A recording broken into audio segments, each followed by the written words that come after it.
मैं 10 भाषाएं बोलती हूँ, हथकड़ी लगी युवा महिला ने कहा। न्यायाधीश खिलखिलाकर हंसा। हाँ, और मैं तो बहुभाषी हूँ। उसने पूरी अदालत के सामने मजाक उड़ाया, लेकिन जब उसने मुंह खोला तो उसकी हंसी थम गई। उच्च न्यायालय का कक्ष कभी इतना भरा नहीं था। हर सीट भरी थी। लोग दीवारों से टिके खड़े थे। कैमरे बंद किए पत्रकार दिन की खबर को कैद करने के सटीक क्षण का इंतजार कर रहे थे। सामूहिक फुसफुसाहट एक उम्मीद का संगीत रच रही थी, जो पुराने न्याय भवन के एयर कंडीशनिंग को भी थरथरा रही थी। अनन्या शर्मा हथकड़ी लगे हुए कटघरे की ओर बढ़ी। उसके कदमों की गूंज अचानक आई खामोशी में गूंज उठी जब सिपाही रमेश कुमार ने चिल्लाया, खड़े हो जाओ, अदालत कार्यवाही में है। न्यायमूर्ति हरीश कपूर बगल के दरवाजे से कागजात का एक अव्यवस्थित ढेर लिए अंदर आए तो सब खड़े हो गए। वह एक मजबूत कदकाठी का आदमी था, जिसके बाल करीने से पीछे की ओर संवारे हुए थे और चेहरे पर वह भाव था जो केवल दूसरों की जिंदगी पर फैसले सुनाने के सालों बाद ही आता है। ऊब, श्रेष्ठता और कभी कभार तिरस्कार का मिश्रण। बैठ सकते हैं, कपूर ने आदेश दिया, कागजात को अपने डेस्क पर एक सूखी धमक के साथ पटकते हुए, जिससे कई उपस्थित लोग चौंक गए। अनन्या 2 सिपाहियों के बीच खड़ी रही। उसके बाईं ओर उसकी सरकारी बचाव पक्ष की वकील अंजलि राव थी। अंजलि एक मध्यम आयु वर्ग की महिला थी, जिस पर बहुत सारे मामलों और बहुत कम बजट का बोझ था। उसकी आंखों के नीचे गहरे काले घेरे थे और हाथों में वह मुश्किल से दिखने वाली कंपन थी, जो अत्यधिक कैफीन और नींद की कमी को दर्शाती थी। मामला संख्या 47B 2024 न्यायालय के क्लर्क ने घोषणा की। राज्य बनाम अनन्या शर्मा आरोप, इलेक्ट्रॉनिक धोखाधड़ी, पहचान की चोरी और गंभीर धोखाधड़ी। फुसफुसाहट एक लहर की तरह कक्ष में लौट आई। अनन्या ने अपनी पीठ पर सैकड़ों आंखों को गड्ढे हुए महसूस किया, जो किसी भी सबूत के पेश होने से पहले ही उसे न्याय दे रही थीं। वह यह भावना जानती थी, उसने इसे पूरी जिंदगी महसूस किया था। सरकारी वकील राजीव मल्होत्रा नाटकीय चालों के साथ खड़ा हुआ अपनी टाई को ऐसे ठीक कर रहा था जैसे वह किसी नाटक के प्रीमियर में एक अभिनेता हो। वह एक पतला आदमी था, तीखे नयन नक्श वाला, जो उस उच्च वर्ग के लहजे में बोलता था जो तुरंत किसी भी कमरे में पदानुक्रम स्थापित करता था। आपकी महामहिम मल्होत्रा ने गूंजती आवाज में शुरू किया। हमारे सामने एक युवा महिला है जिसने इस अदालत द्वारा देखे गए सबसे विस्तृत धोखाधड़ी में से एक को अंजाम दिया है। महीनों तक कुमारी शर्मा ने एक प्रमाणित अनुवादक के रूप में काम किया। बहुराष्ट्रीय कंपनियों, शैक्षणिक संस्थानों और यहां तक कि सरकारी संगठनों को सेवाएं प्रदान की। उसने एक नाटकीय विराम लिया और धीरे धीरे जूरी के सामने चला। उसने 10 अलग अलग भाषाओं में अनुवाद के लिए लाखों रुपये वसूले। 10 आपकी महामहिम। लेकिन सच्चाई ये है कि इस युवा महिला ने मुश्किल से अपनी माध्यमिक शिक्षा पूरी की है और उसके पास कोई प्रमाणन, कोई डिग्री, कोई साख नहीं है जो उसकी कथित भाषाई क्षमता को प्रमाणित करे। मल्होत्रा अनन्या की ओर मुड़ा एक मुस्कान के साथ, जो सहानुभूतिपूर्ण होने का नाटक कर रही थी, लेकिन जिसमें तिरस्कार भरा था। हम समझते हैं कि आर्थिक जरूरत लोगों को गलत निर्णय लेने के लिए प्रेरित कर सकती है, लेकिन धोखाधड़ी धोखाधड़ी ही होती है, चाहे परिस्थितियां कुछ भी हों। अनन्या ने हथकड़ी के अंदर अपनी मुट्ठियां कस लीं। सरकारी वकील का हर शब्द उसकी गरिमा पर हथौड़ा मारने जैसा था। इसलिए नहीं कि वे सच थे, बल्कि इसलिए कि कोई भी उसकी बात सुनने में दिलचस्पी नहीं रखता था। न्यायमूर्ति कपूर ऊब भरी अभिव्यक्ति के साथ दस्तावेजों को पलट रहे थे, जैसे कि यह उनकी अंतहीन न्यायिक जिम्मेदारियों की सूची में एक और मामला हो। उन्होंने मुंह ढके बिना जम्हाई ली। क्या कार्यवाही शुरू करने से पहले बचाव पक्ष को कुछ कहना है? उन्होंने नीरस लहजे में पूछा, बिना कागजात से नजर हटाए। अंजलि राव ने अपना गला साफ किया। उसके हाथ कांप रहे थे जब उसने अपनी घिसी पिटी नोटपैड पकड़ी हुई थी। आपकी महामहिम, मेरी मुवक्किल अपनी बेगुनाही बरकरार रखती है। लगाए गए आरोप गलतफहमी और अपने नियोक्ताओं के साथ संवाद की कमी पर आधारित हैं। कुमारी शर्मा यह साबित करने को तैयार है कि उसके पास वे क्षमताएं हैं जिनका वह दावा करती है। साबित कपूर ने आखिरकार नजर जी माना कराना नियोक्ताएं उठाई। उसकी भौहें उपहासपूर्ण रुचि से उठ गईं और वह ठीक कैसे साबित करेगी कि वह 10 भाषाएं बोलती है? क्या वह हमें हर भाषा में एक गाना गाकर सुनाएगी? जनता में से कुछ घबराई हुई हंसी निकली। न्यायाधीश अपनी ही हास्य से संतुष्ट होकर मुस्कुराया। आपकी महामहिम, उचित सम्मान के साथ अंजलि ने जारी रखने की कोशिश की, लेकिन कपूर ने अपने हाथ के इशारे से उसे रोक दिया। कुमारी राव, मैंने इस मामले की समीक्षा की है। आपकी मुवक्किल 23 साल की है। वह एक गरीब इलाके में पली बड़ी है, और रिकॉर्ड के अनुसार इसका मैंने की मामले कथित अनुवाद व्यवसाय से पहले कार्यालयों की सफाई का काम करती थी। उसने सीधे अनन्या की ओर देखा। उच्च शिक्षा का कोई रिकॉर्ड नहीं है, कोई अंतर्राष्ट्रीय प्रमाणन नहीं है, कुछ भी ऐसा नहीं है जो यह सुझाव दे कि यह युवा महिला 3 भाषाएं भी बोल सकती है। 10 तो दूर की बात है। तभी अनन्या ने अपना सिर उठाया। उसकी आंखें जो सुनवाई के दौरान जमीन पर टिकी हुई थीं, सीधे न्यायाधीश की आंखों से मिलीं। उस निगाह में आग थी। वर्षों के अपमान कम आंके जाने अदृश्य होने का दर्द था। बोलने की अनुमति है आपकी, महामहिम, उसने स्पष्ट और दृढ़ आवाज में कहा। कपूर ने उसे हैरान होकर देखा। अधिकांश आरोपी प्रारंभिक सुनवाई के दौरान चुप रहते थे, अपने वकीलों को बोलने देते थे, लेकिन जिस तरह से इस युवा महिला ने उसे देखा, उसमें कुछ ऐसा था जिसने उसे चिड़चिड़ापन और जिज्ञासा का मिश्रण पैदा किया। क्या आपके पास मामले में जोड़ने के लिए कुछ प्रासंगिक है? उसने संशय भरे लहजे में पूछा। मैं 10 भाषाएं बोलती हूं, अनन्या ने हर शब्द को क्रिस्टल स्पष्टता से कहा। उसकी आवाज में जरा भी संदेह नहीं था। और मैं इसे यहीं अभी साबित कर सकती हूं अगर आपकी महामहिम मुझे अनुमति दे। जो खामोशी छाई रही वह इतनी गहरी थी कि छत की फ्लोरेसेंट लाइटों की गुंजन भी सुनाई दे रही थी। सभी उपस्थित लोग आगे झुक गए, जैसे कि स्वयं ब्रह्मांड सांस रोक रहा हो। और फिर न्यायमूर्ति हरीश कपूर ने कुछ ऐसा किया जिसकी किसी ने उम्मीद नहीं की थी। उन्होंने अपना सिर पीछे झुकाया और खिलखिलाकर हंस पड़े। यह कोई शिष्ट या नियंत्रित हंसी नहीं थी। यह एक जोरदार, लगभग उन्मादी हंसी थी जिसने कटघरे की कुर्सी पर उसकी भारी भरकम आकृति को हिला दिया। यह अविश्वसनीय है, वह हंसते हुए चिल्लाया, एक रुमाल से अपनी आंखों के आंसू पोंछते हुए।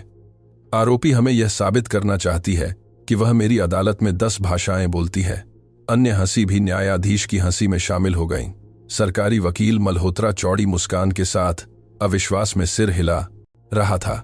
कुछ दर्शक खुले तौर पर हंस रहे थे, कुछ उपहासपूर्ण टिप्पणियां फुसफुसा रहे थे। कुमारी शर्मा कपूर अपनी हंसी को इतना नियंत्रित कर पाया कि बोल सके, हालांकि उसकी आवाज अभी भी मजाक से कांप रही थी। मैं आपकी रचनात्मकता की सराहना करता हूं, लेकिन यह न्याय की अदालत है, कोई टीवी टैलेंट शो नहीं। हम अदालत का समय सर्कस के प्रदर्शन में बर्बाद नहीं करेंगे। क्या न्याय आपको एक सर्कस लगता है? अनन्या की आवाज चाकू की तरह हवा में कट गई। न्यायाधीश की हंसी तुरंत जम गई।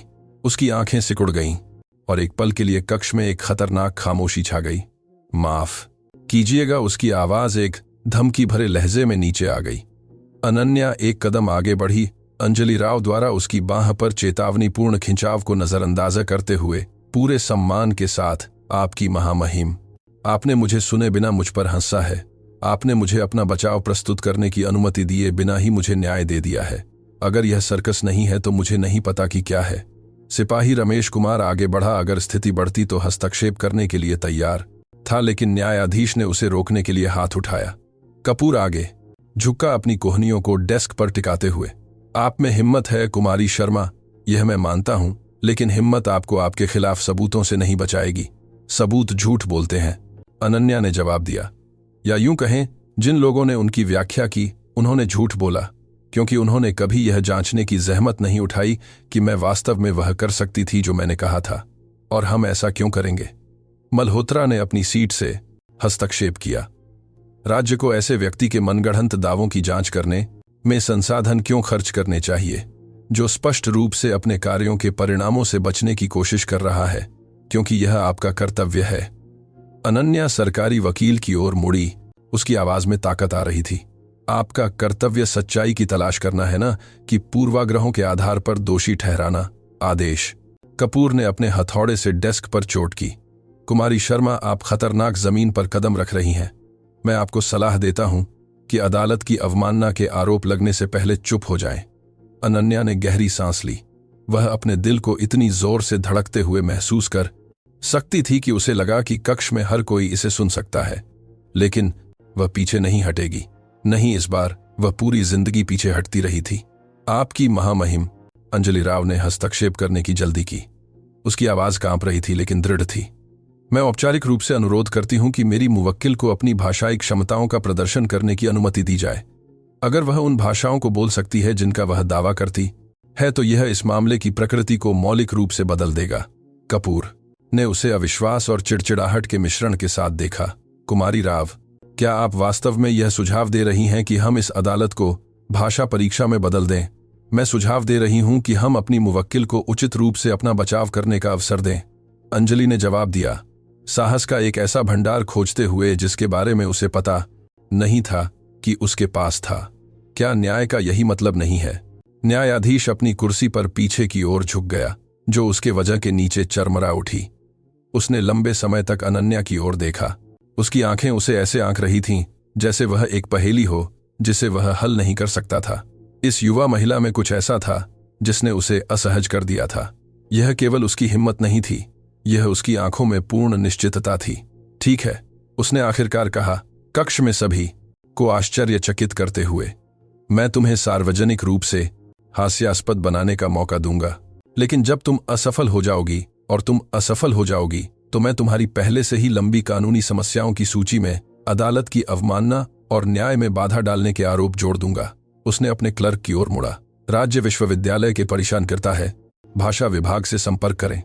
मुझे 10 प्रोफेसरों की आवश्यकता है, प्रत्येक उस भाषा का विशेषज्ञ हो जिसका कुमारी शर्मा दावा करती है कि वह बोलती है। अनन्या को अपने शरीर में एक बिजली का झटका लगा। आखिरकार उसे उसका मौका मिलेगा, आखिरकार कोई उसकी बात सुनेगा। कुमारी शर्मा। कपूर ने उसे उस उपहासपूर्ण मुस्कान के साथ देखा जिसे उसने दशकों से निखारा था। मुझे उम्मीद है कि आप जानती हैं कि आप क्या कर रही हैं, क्योंकि जब यह खत्म हो जाएगा तो मैं न केवल आपको धोखाधड़ी का दोषी ठहराऊंगा, बल्कि पूरी दुनिया को पता चलेगा कि आप किस तरह की झूठी हैं। मैं झूठी नहीं हूं, अनन्या ने शांत लेकिन दृढ़ आवाज में जवाब दिया, और जब यह खत्म हो जाएगा तो आपको माफी मांगनी होगी। कक्ष में हंगामा मच गया। कोई नहीं, बिल्कुल कोई नहीं, न्यायमूर्ति कपूर से ऐसे बात नहीं करता था। आदेश। हथौड़ा फिर से बजा। कपूर ने अनन्या को क्रोध और कुछ ऐसा जो सम्मान हो सकता था के मिश्रण के साथ देखा। यह सुनवाई तब तक के लिए स्थगित की जाती है जब तक कि मूल्यांकक उपस्थित न हो। यह 3 दिनों में होगा, और मुझ पर विश्वास करो कुमारी शर्मा, वे 3 दिन तुम्हारी स्वतंत्रता के अंतिम दिन होंगे जिसका तुम लंबे समय तक आनंद लोगी। जब सिपाही उसे कक्ष से बाहर ले जा रहे थे तो अनन्या यह सोचे बिना नहीं रह सकी कि उसने अपनी जिंदगी की सबसे बड़ी गलती की थी, या आखिरकार उसने उस प्रतिशोध की ओर पहला कदम उठाया था जिसकी उसे इतनी लालसा थी। उसे नहीं पता था कि अगले कुछ दिनों में ऐसे रहस्य सामने आएंगे जो न केवल उसकी नियति को बदल देंगे, बल्कि उस कक्ष में उपस्थित सभी की नियति को भी बदल देंगे। दरवाजों के बंद होने की धातुई आवाज अनन्या के कानों में बिजली की तरह गूंज उठी।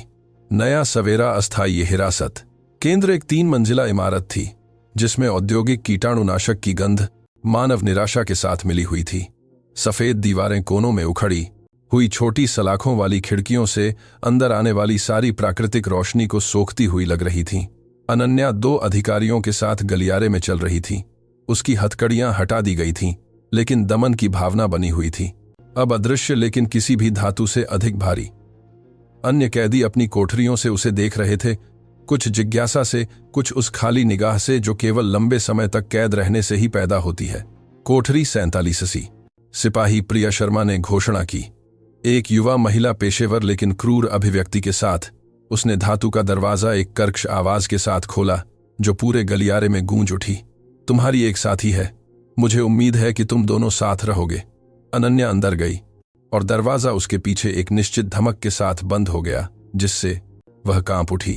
कोठरी छोटी थी, 2 पतले बंक बिस्तर, एक छोटा सा वॉश बेसिन, एक गोपनीयता रहित शौचालय और एक खिड़की इतनी ऊंची थी कि वह केवल उन्हें यह याद दिलाने का काम करती थी कि बाहरी दुनिया मौजूद थी लेकिन पहुंच से बाहर थी। निचले बंक पर एक मध्यम आयु वर्ग की महिला ने एक घिसी हुई किताब से नजर उठाई। कविता देवी का चेहरा उन रेखाओं से चिह्नित था जो कहानियां कहती थीं, जिन्हें वह शायद कभी साझा नहीं करती। उसके सफेद बाल एक कसकर बंधी चोटी में बंधे थे और उसकी आंखें हालांकि थकी हुई थीं, फिर भी बुद्धिमत्ता की चमक बरकरार रखती थीं। तो तुम ही हो वह प्रसिद्ध बहुभाषी, कविता ने एक मुस्कान के साथ कहा जो उसकी आंखों तक नहीं पहुंची। पूरा केंद्र तुम्हारे बारे में बात कर रहा है। वह लड़की जिसने न्यायमूर्ति कपूर को चुनौती दी और जीवित बची। अनन्या ऊपरी बंक पर बैठ गई, अपने शरीर के नीचे पतले और कठोर गद्दे को महसूस करते हुए। उसने तुरंत जवाब नहीं दिया। वह थक गई थी, न केवल शारीरिक रूप से बल्कि भावनात्मक रूप से भी। सुनवाई का एड्रेनालाइन वाष्पित हो गया था, जिससे उसके सीने में केवल एक भारी खालीपन रह गया था। मैं प्रसिद्ध नहीं हूं, उसने आखिरकार कहा। मैं सिर्फ एक ऐसी व्यक्ति हूं जो कम आके जाने से थक गई थी। कविता सूखी हंसी हंसी। यहां अंदर हम सभी किसी न किसी चीज से थक गए हैं। अंतर यह है कि अधिकांश पहले ही हार मान चुके हैं। तुम में अभी भी आग है। यह ऐसी जगह में खतरनाक एक भी जगह है। थे खतरनाक क्यों? क्योंकि आशा त्याग से ज्यादा दर्द देती है। कविता ने अपनी किताब बंद कर दी। क्या तुम वास्तव में 10 भाषाएं बोलती हो? अनन्या ने कोठरी की दागदार छत को देखते हुए सिर हिलाया। वास्तव में 11, लेकिन किसी ने पूछा नहीं। 11? कविता ईमानदारी से दिलचस्पी के साथ उठी। यह कैसे संभव है कि तुम्हारी उम्र की एक लड़की 11 भाषाएं बोलती हो? कई दिनों में पहली बार अनन्या को बात करने का मन हुआ। शायद इसलिए कि कविता उसे मजाक या तिरस्कार से नहीं देख रही थी। शायद इसलिए कि उस छोटे से घुटन भरे स्थान में वे दोनों सिर्फ 2 इंसान थे जो जीवित रहने की कोशिश कर रहे थे। मेरी दादी, अनन्या ने शुरू किया। उसकी आवाज यादों के साथ नरम पड़ रही थी। दादी लक्ष्मी देवी। उन्होंने अपनी पूरी जिंदगी राजनयिक परिवारों के लिए घरेलू सहायिका के रूप में काम किया। जब भी एक परिवार जाता दूसरा आता। जर्मन, फ्रेंच, चीनी, रूसी, अरबी। उन्होंने उन सभी भाषाओं के टुकड़े सीखे ताकि वह संवाद कर सकें, ताकि वह अपरिहार्य बन सकें। कविता चुपचाप सुन रही थी और अनन्या ने जारी रखा। जब मेरे माता पिता एक बस दुर्घटना में मारे गए तो मैं 5 साल की थी। मेरी दादी ने मुझे उठाया और मुझे उन सभी घरों में अपने साथ ले गईं। जब वह सफाई करती थी, खाना बनाती थी और इस्त्री करती थी, तो मैं उन परिवारों के बच्चों के साथ बैठती थी। मैं उनके साथ खेलती थी, उनके साथ खाती थी, उनके साथ सीखती थी। उसकी आवाज याद करते हुए थोड़ी लड़खड़ाई। राजनयिक हर 2 या 3 साल में बदलते थे। जब भी मैं कोई दोस्त बनाती वह चला जाता। जब भी मैं किसी भाषा में पूरी तरह से संवाद करना सीखती तो एक नए परिवार के साथ एक नई भाषा आती। लेकिन मैंने कभी सीखना बंद नहीं किया। यह उन यादों, उन समर्पण का, उन जोड़ों को जिंदा रखने का मेरा तरीका था। और तुम्हारी दादी, कविता ने नम्रता से पूछा। 2 साल पहले उनका निधन हो गया। दिल का दौरा। 50 साल धूप छावन में काम करते करते उनकी जान ले ली। अनन्या ने आंखें जोर से बांध कर लेन और मैं अकेली रह गई, बिना किसी औपचारिक शिक्षा के, बिना किसी प्रमाण पत्र के जो साबित करे कि मैं क्या जानती थी। सिर्फ भाषा उनके साथ अपने दिमाग में, और ये दिखाने का कोई तरीका नहीं कि वे असली थे। तो तुमने अनुवादक के रूप में काम करना शुरू किया। कविता ने पूरा किया। मैं अधिकारी एजेंसियों में नौकरी पाने की कोशिश की, लेकिन सभी को विश्वविद्यालय की डिग्री या अंतर्राष्ट्रीय प्रमाण पत्र चाहिए था। कोई भी मुझे अपनी क्षमता दिखाने का एक भी मौका नहीं देना चाहता था। उसकी आवाज में निराशा स्पष्ट थी। इसलिए मैंने अपना खुद का व्यवसाय बनाया। मैंने इंटरनेट पर अपनी सेवाएं प्रदान की, बड़ी एजेंसियों से कम शुल्क लिया और बेहतरीन काम किया। तो तुम यहाँ क्यों हो? अनन्या ने आंखें खोली और सीधे कविता की ओर देखा। क्योंकि किसी ने फैसला किया कि बिना विश्वविद्यालय की शिक्षा के एक इलाज की वह नहीं कर सकती जो मैं करती थी। उन्होंने मेरी सेवाओं को धोखाधड़ी के रूप में रिपोर्ट किया, मेरे काम की गुणवत्ता की जांच किए बिना। और अब मैं यहाँ कुछ ऐसा साबित करने का इंतजार कर रही हूं जो मुझे कभी साबित नहीं करना चाहिए था। कादमोन की आहत उनकी बातचीत को तोड़ देती है। दरवाजा खुलता है और सिपाही प्रिया शर्मा फिर से दिखाई देती है। शर्मा, तुमसे कोई मिलने आया है। सलाह मशवरा कक्ष। अनन्या उलझन में बंक से उतरी। उसने किसी को फोन नहीं किया था। उसके पास बुलाने के लिए कोई नहीं था। सलाह मशवरा कक्ष एक छोटा सा कमरा था जो एक धातुई मेज से विभाजित था। दूसरी तरफ उसकी सार्वजनिक बचाव पक्ष की वकील अंजलि राव बैठी थी, लेकिन वह अकेली नहीं थी। उसके बगल में एक महिला थी जिसे अनन्या ना ही जानती थी। शिष्ट पेशेवर मेज पर एक चामड़े का ब्रीफ केस रखा हुआ था। अनन्या, ये डॉक्टर अल्पना वर्मा हैं। अंजलि ने परिचय कराया। ये फोरेंसिक साइकोलॉजिस्ट हैं। सरकारी वकील मल्होत्रा ने अगली सुनवाई से पहले एक मनोवैज्ञानिक मूल्यांकन का अनुरोध किया है। अनन्या ने अपने पेट में एक आघात बनती महसूस की। मनोवैज्ञानिक मूल्यांकन क्यों? डॉक्टर वर्मा ने शांत और पेशेवर आवाज में कहा। ये उन मामलों में एक मानक प्रक्रिया है जहां आरोपीएस व्यवहार प्रदर्शित करता है जिसे असामान्य माना जा सकता है। तुम्हारी जज कपूर के साथ टक्कर ने कुछ झंडे उठाए हैं। झंडे? अनन्या ने बात गुस्से को महसूस किया। अपना बाचव करना असामान्य व्यवहार है, बात उसकी ना ही है। अंजलि ने तुरंत बीच में कहा, अनन्या सुनो, सरकारी वकील एक ऐसा प्रोफाइल बनाने की कोशिश कर रहा है जो ये सुझाव दे कि तुम में आरोग्य संबंधी कल्पना की प्रवृत्तियां हैं। वे यह ताक देना चाहते हैं कि तुम वास्तव में उन भाषाओं को बोलने का विश्वास करती हो, जबकि वास्तव में ऐसा नहीं है। ये हास्यास्पद है। अनन्या ने अपनी हथेली से मेज पर पटका। मैं पागल नहीं हूं, कोई नहीं कह रहा कि तुम हो। डॉक्टर वर्मा ने अपना तथ्यात्मक स्वर बरकरार रखा, लेकिन मुझे अपना मूल्यांकन करना है। मैं तुमसे कुछ सवाल पूछूंगी और तुम्हें मेरे साथ पूरी तरह से ईमानदार रहना होगा। अगले घंटे तक अनन्या ने अपने बचपन, अपने माता पिता की मौत, अपनी दादी के साथ रहने, भाषाएं सीखने, अकेला महसूस करने, अपने दर, अपने सपने, अपनी निराशाओं के बारे में इन सवाल जवाब किए। डॉक्टर वर्मा ने सावधानी से नोट्स लिए। उसकी अभिव्यक्ति पढ़नी मुश्किल थी। एक आखिरी सवाल उसने आखिर में कहा, क्या तुम्हें कभी ऐसा लगा है कि लोग तुम्हें नहीं समझते, कि तुम दूसरों की दुनिया से अलग दुनिया में रहती हो? अनन्या ने जवाब देने से पहले सावधानी से सोचा, अपनी जिंदगी के हर दिन, लेकिन इसलिए नहीं कि मैं पागल हूं, बल्कि इसलिए कि मैं ऐसी दुनियाओं मैं रही हूं जिसे ज्यादातर लोग कभी अनुभव नहीं करेंगे। मैं ऐसी भाषाओं में बात की है जिसे ज्यादातर लोग कभी नहीं सीखेंगे। मैं देखा है कि शब्द कैसे पुल बना सकते हैं या दीवारें खादी कर सकते हैं। तुहान मैं एक अलग दुनिया में रहती हूं, लेकिन ये असली है। ये उतना है असली है जितना वह पूर्वाग्रह जो मुझे यहाँ लाया है। डॉक्टर ने अपनी नोटबुक बैंड कर दी। तुम्हारे सहयोग के लिए धन्यवाद अनन्या। मैं सुनवाई से पहले अपनी रिपोर्ट पेश करूंगी। जब वह चली गई, अंजलि अनन्या के पास आई। उसकी अभिव्यक्ति चिंतित थी। एक और बात है जो तुम्हें जान की जरूरत है। जज कपूर ने राज्य विश्वविद्यालय से संपर्क किया था, लेकिन सिर्फ मूल्यांकन कर्ताओं को पाने के लिए नहीं। तुम्हारा क्या मतलब है? उसने तुम्हारे पिछले रिकॉर्ड किया और गहरी जांच की। यूज कुछ मिला? अंजलि ने अपने बैग से कुछ दस्तावेज निकाले।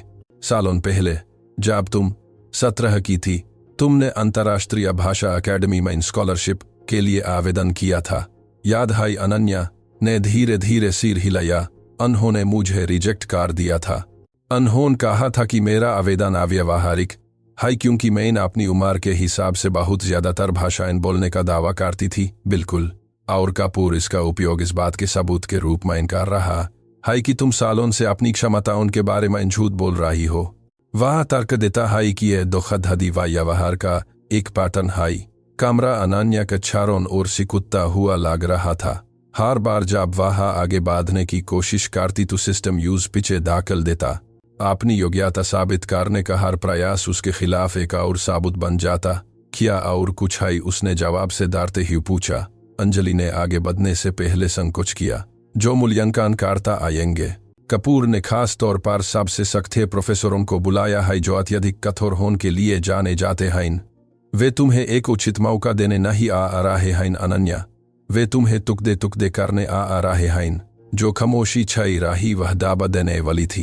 अनन्या अपने ऊपर पूरे नई प्रणाली का बोझ महसूस कर सकती थी, जो उसे ई छाती में अभी भी जल रही उम्मीद की चिंगारी को कुचलाने की कोशिश कर रही थी। मेरे पास कितना समय है? उसने आखिर में पूछा। 2 दिन और सुनवाई पर्सन है, तो मुझे हर सेकंड का उपयोग करना होगा। अनन्या उठी। उसका निश्चय सब कुछ के बावजूद नया हो गया था। अंजलि, मुझे कुछ चाहिए। किताबें, अध्ययन सामग्री, हर भाषा में जो तुम ढूंढ सको। अंजलि ने यूज प्रशंसा और उदासी के मिश्रण के साथ देखा। अनन्या, अगर तुम उन भाषाओं को बोलना साबित भी कर दो तो सरकारी वकील के पास और भी आरोप हैं।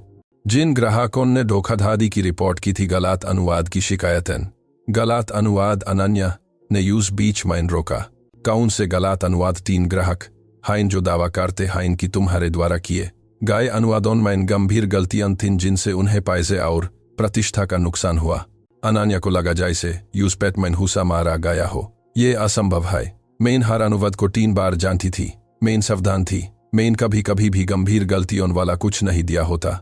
क्या तुम्हारे पास उन अनुवादों की कॉपियां हैं? सभी मेरे कंप्यूटर में, लेकिन पुलिस ने यूज सबूत के रूप में जब्त कर लिया है। अंजलि ने एक नोट बनाया। मैं उन फाइल्स तक पहुंचने का अनुरोध करूंगी। अगर हम ये साबित कर सकते हैं इनकी अनुवाद सही तो ये सरकारी वकील के आरोप का कुछ हिस्सा खरीद लेगा।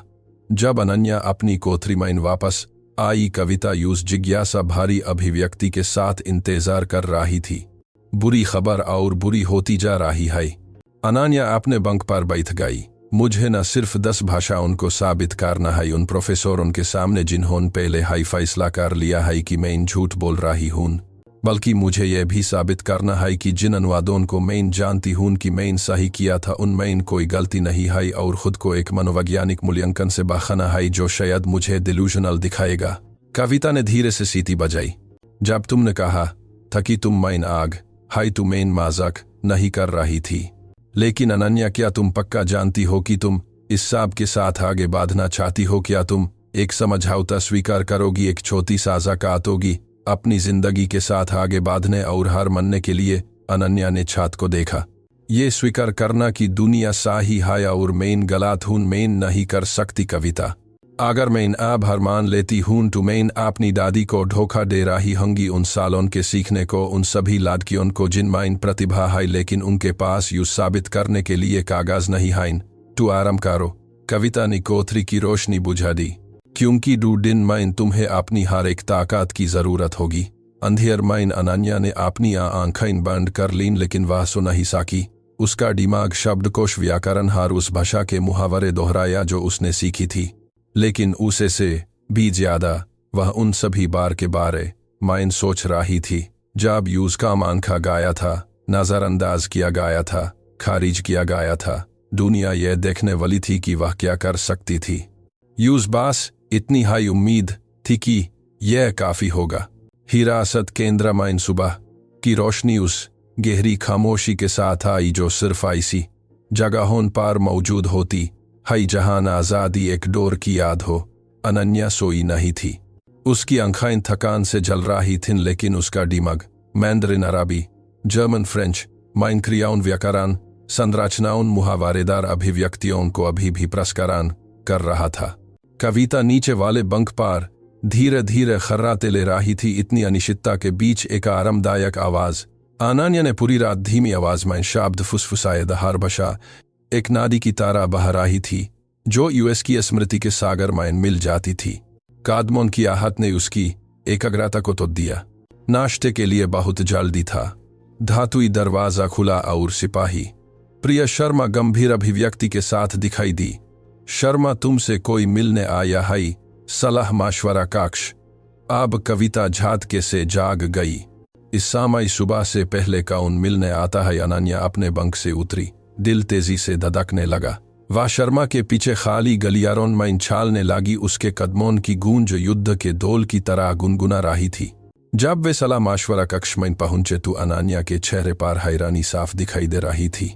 मेज के दूसरी तरफ बैठा एक एशियाई मूल का आदमी चिंतित अभिव्यक्ति के साथ और अपनी गोद में एक व्यावसायिक ब्रीफकेस रखे हुए था। उसने यूं तुरंत पहचान लिया। इंजीनियर राजीव मेहता। अनन्या वहां अविश्वास में फुसफुसाई। राजीव मेहता झटके से खादा हो गया। उसके हाथ साफ साफ कान प्रहेदा। वह उन 3 ग्राहकों में से एक था जिन्होंने उसके अनुवादों को धोखाधड़ी के रूप में रिपोर्ट किया था। वह एक तकनीकी कंपनी के लिए काम करता था जिसे चीन में विस्तार के लिए अंग्रेजी से मंdarin में दस्तावेज अनुवाद कराने की जरूरत थी। कुमारी शर्मा, मुझे आपसे बात करनी है। उसकी आवाज टूटी हुई थी जैसे हर शब्द बोलने में यूज शारीरिक प्रयास करना पड़ रहा हो। मेरे पास ज्यादा समय नहीं है। मेरा वकील नहीं जानता कि मैं यहाँ हूं। शर्मा ने दरवाजा बंद कर दिया लेकिन वह अंदर ही रही। सरकारी तौर पर गैर अधिकृत मुलाकातों के लिए मानक प्रोटोकॉल। आप यहाँ क्या कर रहे हैं?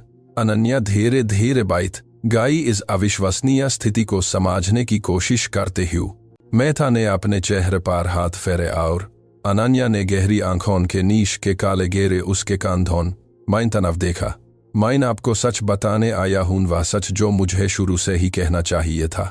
जो खामोशी छाई रही वह इतनी घनी थी कि अनन्या अपनी खुद की नब्ज सुन सकती थी। आपके अनुवाद बिल्कुल सही था। मेहता ने उन शब्दों को ऐसे छोड़ा जैसे वह महीनों से अपनी सांस रोके था। हर दस्तावेज जिसका आपने मेरी कंपनी के लिए अनुवाद किया था वह बेहतरीन था, किसी भी पेशेवर एजेंसी से बेहतर जो हमने पहले इस्तेमाल की थी। बेजिंग में हमारे साथी तकनीकी सटीकता और सांस्कृतिक संवेदनशीलता से प्रभावित था। अनन्या को लगा जैसे उसके पैरों तेल जमीन हिल रही हो। क्योंकि मेरे बॉस सीईओ को पता चला कि मैं उसकी विश्वविद्यालय की साखी जांच किए बिना उसकी सेवाएं ली थीं। मेहता ने अपनी नजरें नीचे कर लीं। उसके चेहरे की हर रेखा में शर्म स्पष्ट थी। उसने मुझे नौकरी से निकलने की धमकी दी अगर मैंने ये साबित करने का कोई तरीका नहीं ढूंढा कि मैंने गैर प्रमाणित अनुवादक पर कंपनी के पैसे क्यों खर्च किए था, और उसने अपनी नौकरी बचाने के लिए मेरी जिंदगी बर्बाद करने का फैसला किया। अनन्या को अपने सीने में गुस्सा और प्रतिष्ठा का मिश्रण महसूस हुआ। इतना आसान नहीं था। मेहता ने अपनी नजरें उठाई। उसकी आंखों में न बहा हुआ आंसू चमक रहे था। एडवोकेट रोहित सिंह, हमारी कंपनी के कॉर्पोरेट वकील ने सुझाव दिया कि हम अनुवादों को दोषपूर्ण के रूप में रिपोर्ट करें। उसने कहा कि यह पैसा वापस पाने और कंपनी को किसी भी कानूनी जिम्मेदारी से बचाने का एकमात्र तरीका था। उसने झूठ बोलने का सुझाव दिया। अनन्या की आवाज ऊंची हो गई। उसने कॉर्पोरेट हितों की रक्षा करने का सुझाव दिया। मेहता ने कहा हाथ से सुधारा। व्यापार की दुनिया में कुमारी शर्मा सच वित्तीय अस्तित्व के लिए द्वितीयक होता है, लेकिन मैं जब से मैं वह झूठा बयान साइन किया है तब से सो नहीं पाया हूं। मेरी एक बेटी है जो आपकी उम्र की है। जब भी मैं यूज देखता हूं तो मैं आपका चेहरा खबरों में देखता हूं। किसी ऐसी चीज के लिए सार्वजनिक रूप से अपमानित होते हुए जो उसने नहीं की। अनन्या ने गहरी सांस ली। उन भावनाओं को नियंत्रित करने की कोशिश करते हुए जो यूज बहाने की धमकी दे रही थीं। आप मुझे अब ये क्यों बता रहे हैं पहले मुकदमे से पहले क्यों नहीं? क्योंकि मैं कायर हूं। मेहता ने तुती आवाज में स्वीकार किया। क्योंकि मुझे अपनी नौकरी, अपनी तनख्वाह, अपनी प्रतिष्ठा की जरूरत थी। लेकिन ये देखना कि उन्होंने आपके साथ क्या किया टीवी पर जज कपूर को आप पर हेस्ट ह्यू देखना बहुत ज्यादा था। मेरी पत्नी ने मुझे कल रात कहा कि वह बिना सम्मान वाले आदमी के साथ नहीं रह सकती और वह सही थी। उसने अपने ब्रीफकेस से एक मोटा लिफाफा निकाला। यहाँ सब कुछ है। बेजिंग में हमारे साथी पार्टनरों की अनुमति के साथ असली अनुवादों की कॉपियां, ईमेल जहां वे खास तौर पर आपके काम की तारीफ करते हैं और मेरा शपथ पत्र या स्वीकार करते हुए कि मैं कॉर्पोरेट दबाव में झूठ बोला था। अनन्या ने कामते हाथों से लिफाफे को लिया। यह भारी था, पानों से भरा था, जो उसके मामले को पूरी तरह से बदल सकते थे। इंजीनियर मेहता, क्या आप समझते हैं कि इसका आपके लिए क्या मतलब है? उसने धीरे से पूछा। झूठी गवाही स्वीकार करने से आपको जेल हो सकती है। मैं जानता हूं। मेहता उदासी से मुस्कुराया। लेकिन मैं अपने सम्मान के साथ जेल में रहना पसंद करूंगा बजाय एक झूठ के रूप में आजाद रहने के। मेरी बेटी एक ऐसे पिता की हकदार है जिस पर वह गर्व कर सके। शर्मा मेज के पास आई। सर, मुझे आपको बाहर ले जाना होगा। यह मुलाकात पहले ही अनियमित है। मेहता उठा, लेकिन जाने से पहले उसने सीधे अनन्या की आंखों में देखा। कुमारी शर्मा, आप असाधारण हैं। किसी को भी आपको इसके विपरीत विश्वास दिलाने मत देना। और अगर आप मुझे एक सलाह की अनुमति देते हैं तो कल जब आप उस कमरे में हों तो सिर्फ ये मत दिखाओ कि तुम वे भाषाएं बोलते हो, बल्कि ये भी दिखाओ कि ये क्यों मैंने रखता है। ये दिखाओ कि असली प्रतिभा को वैध होने के लिए प्रमाण पत्रों की जरूरत नहीं होती। जब वह चला गया, अनन्या कमरे में अकेली रह गई, लिफाफे को ऐसे पकड़े हुए जैसे वह एक जीवन रक्षक हो। कई दिनों से उसने जो आंसू रोके हुए वह आखिर गिरने लगे। वे दुख के आंसू नहीं, बल्कि राहत के। जो कॉर्पोरेट जोथन के कारण यूज जो कुछ भी सहना पादा था उसके प्रति गुस्से से माइल हुआ। दरवाजा फिर से खुला और अंजलि राव बालों को उलझाए हुए और नियंत्रित घबराहट की अभिव्यक्ति के साथ दौड़ती हुई आई। अनन्या, वह क्या था? शर्मा ने मुझे फोन किया था कि राजीव मेहता यहाँ था। वह क्या चाहता था? अनन्या ने यूज लिफाफा दिया। हमारी मुक्ति। जब अंजलि दस्तावेजों को तेजी से जांच रही थी तो हर पन्ने के साथ उसकी आंखें और बदी होती जा रही थीं। ये अविश्वसनीय है। इसे हम धोखाधड़ी के आरोपों को पूरी तरह से खत्म कर सकते हैं। हम ये साबित कर सकते हैं कि अनुवाद सही दी और आरोप मनगढ़ंत द। लेकिन क्या ये काफी होगा? अनन्या ने पूछा। मुझे अभी भी ये साबित करना है कि मैं भाषाएं बोलती हूं, और सरकारी वकील शायद कहेगा कि मेहता अब झूठ बोल रहा है मेरी मदद करने के लिए। तुम सही हो। अंजलि बैठ गई। उसका दिमाग तेजी से काम कर रहा था। हमें और चाहिए। हमें उन दूसरे ग्राहकों को ढूंढना होगा जिन्होंने तुम पर आरोप लगाया था। और हम या यहां से कैसे करेंगे? अंजलि ने अपना सेलफोन निकाला। मुझे छोड़ दो, मेरे पास कॉन्टैक्ट्स हैं। अगर मेहता को अंतरात्मा का दौरा पड़ा तो शायद दूसरों को भी। अगले कुछ घंटों में जब अनन्या को वापस उसकी कोठरी में ले जाया गया, अंजलि तेजी से फोन कर रही थी, ईमेल भेज रही थी, आपने कानूनी आर्सेनल में हर कॉन्टैक्ट को हिला रही थी। कोठरी में वापस कविता अनन्या को जिज्ञासा से देख रही थी। कुछ बदल गया है, उसने बस इतना कहा। तुम्हारा चेहरा अलग लगा है।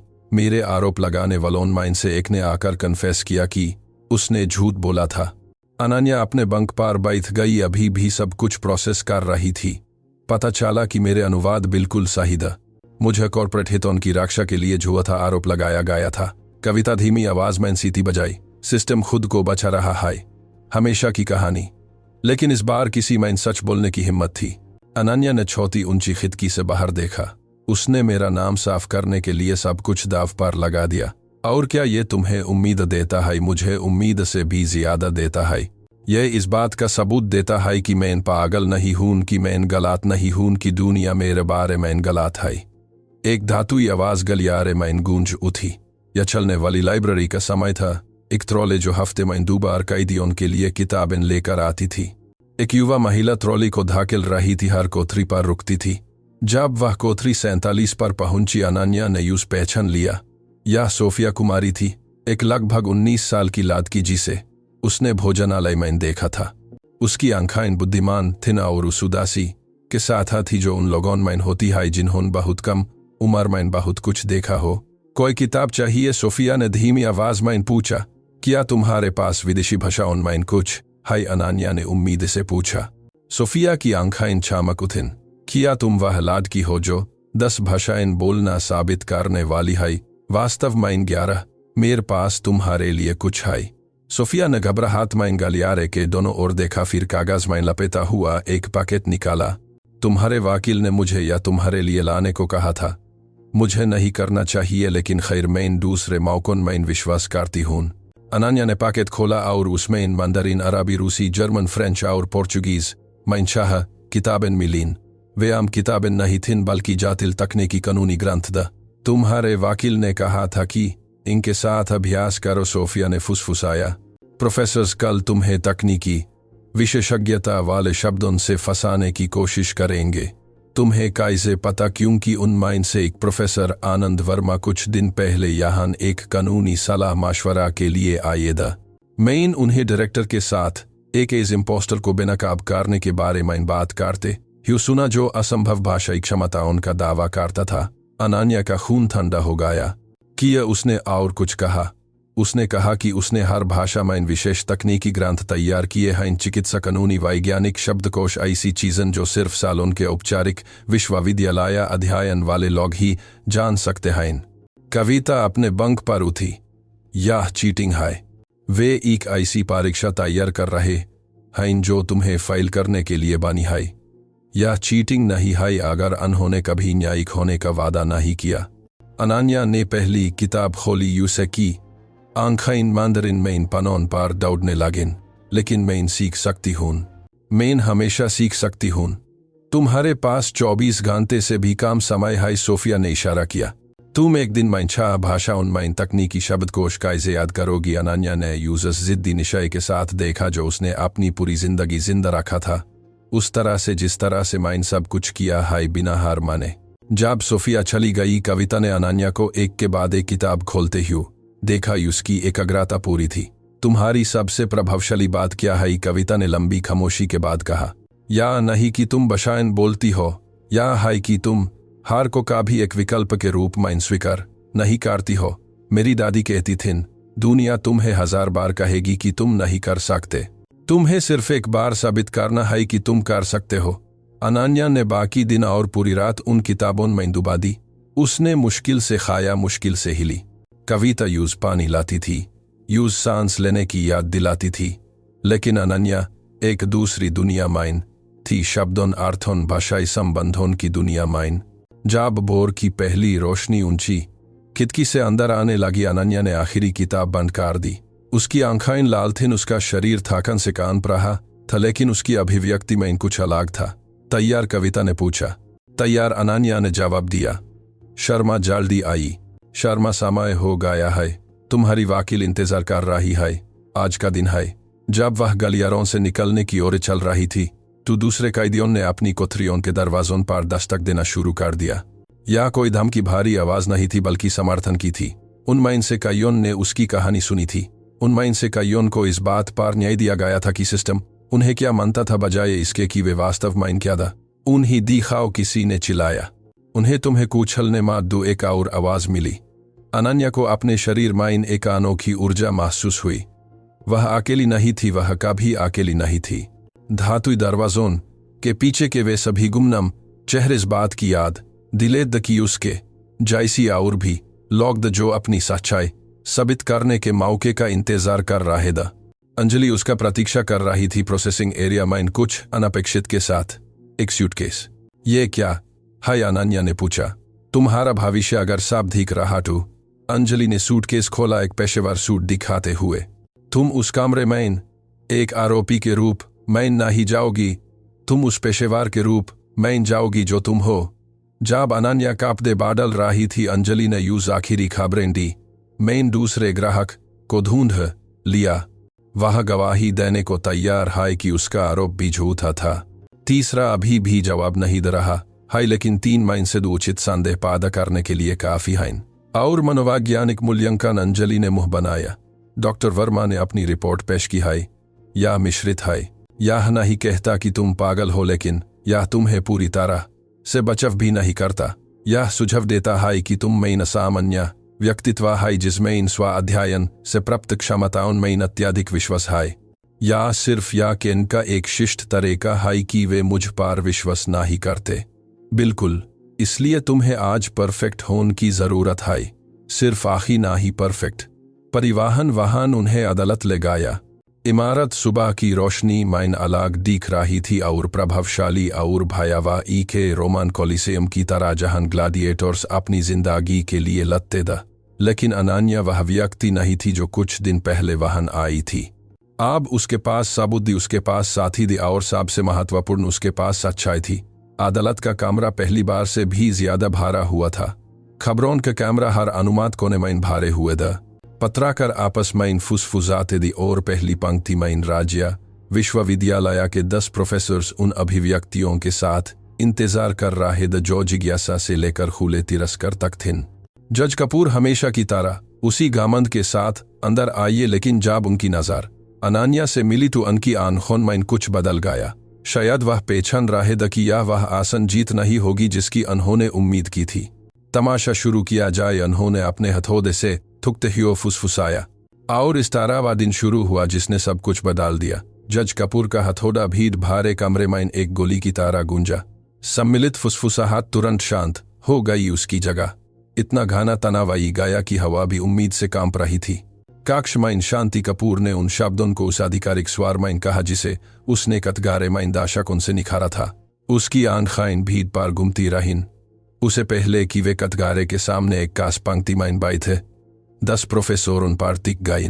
राज्य विश्वविद्यालय के प्रोफेसर्स, आपकी उपस्थिति के लिए धन्यवाद। आज हम एक मूल्यांकन करेंगे जिसे मैं सच कहूं तो समय की बर्बादी मानता हूं, लेकिन आरोपी ने इसे करने पर जोर दिया है। अनन्या अंजलि के बागल में खादी थी। उसकी मुद्रा सीधी थी उस थकान के बावजूद जो उसके शरीर के हर रेशे में थी। 24 घंटे बिना सोए आई से तकनीकी शब्दकोश का अध्ययन करते ह्यू जी से ज्यादातर लोगों को माहिर होने में सालों लगते, लेकिन वह ज्यादातर लोगों जैसी नहीं थी। प्रोफेसर आनंद वर्मा यूथ अपने चश्मे को इस तरह ठीक करते ह्यू जो शैक्षिक श्रेष्ठता को दर्शाता था।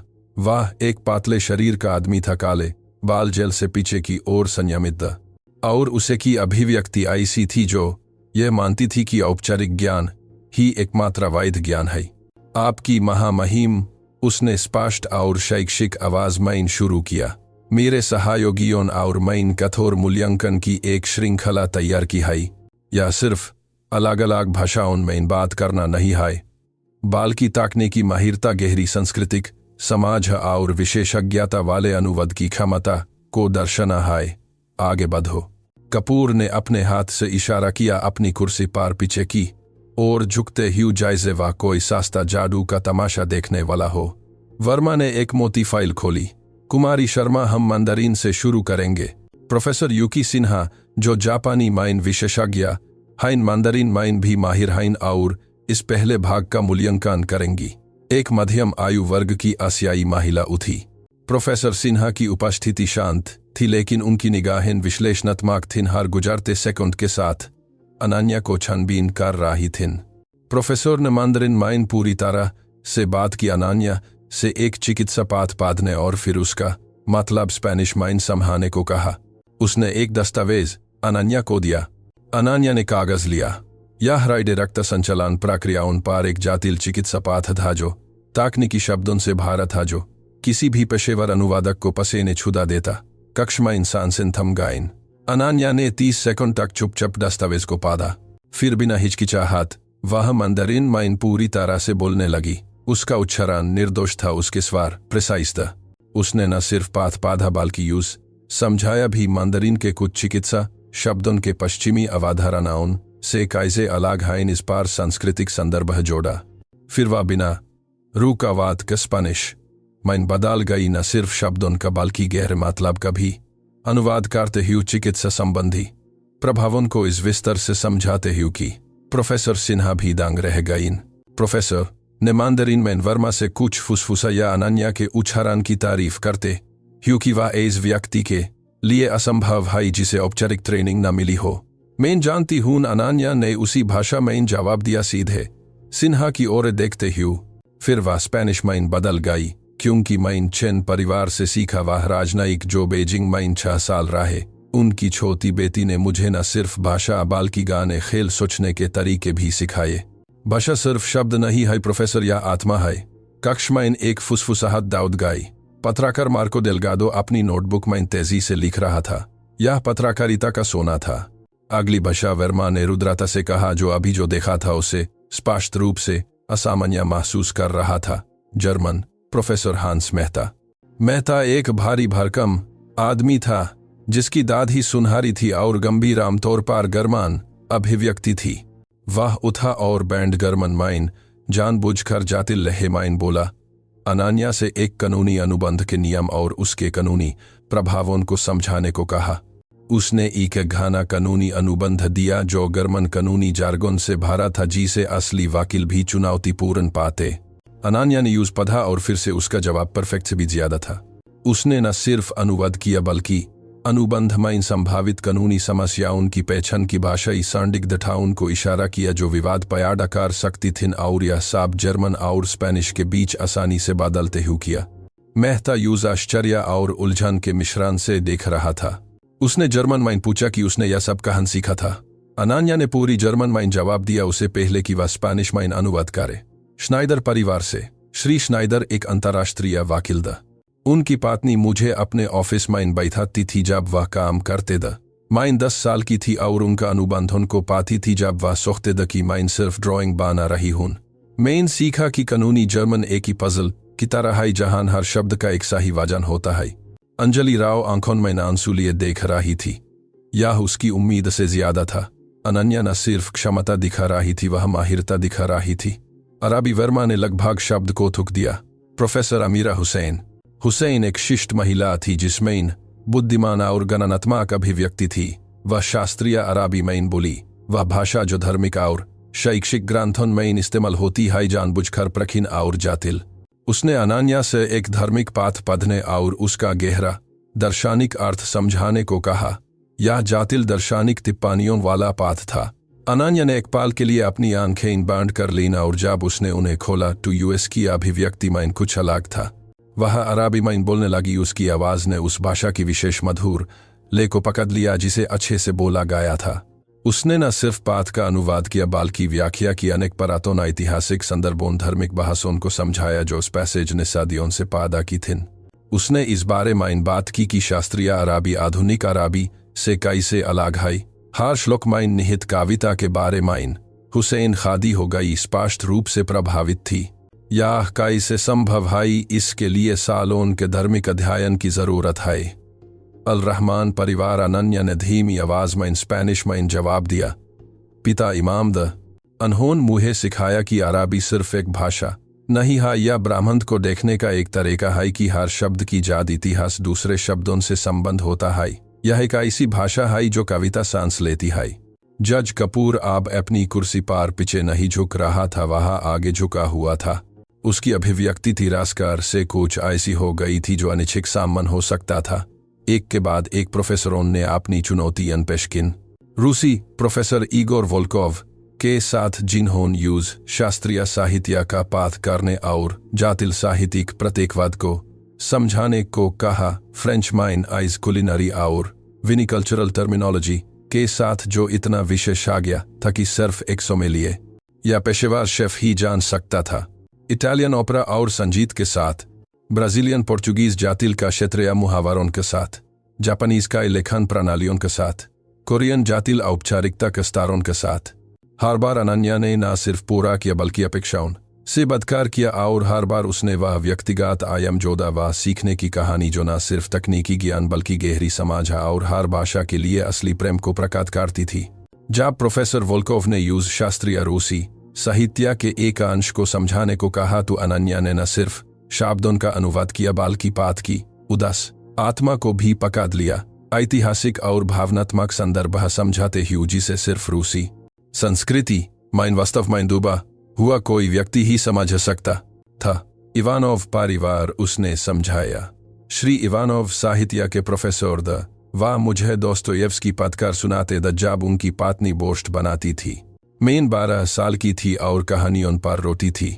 वह मुझे कहते थे कि अगर तुम शब्दों में रूसी दुख को महसूस नहीं कर सकते हो तो तुम वास्तव में गुरुओं को नहीं पढ़ रहे हो।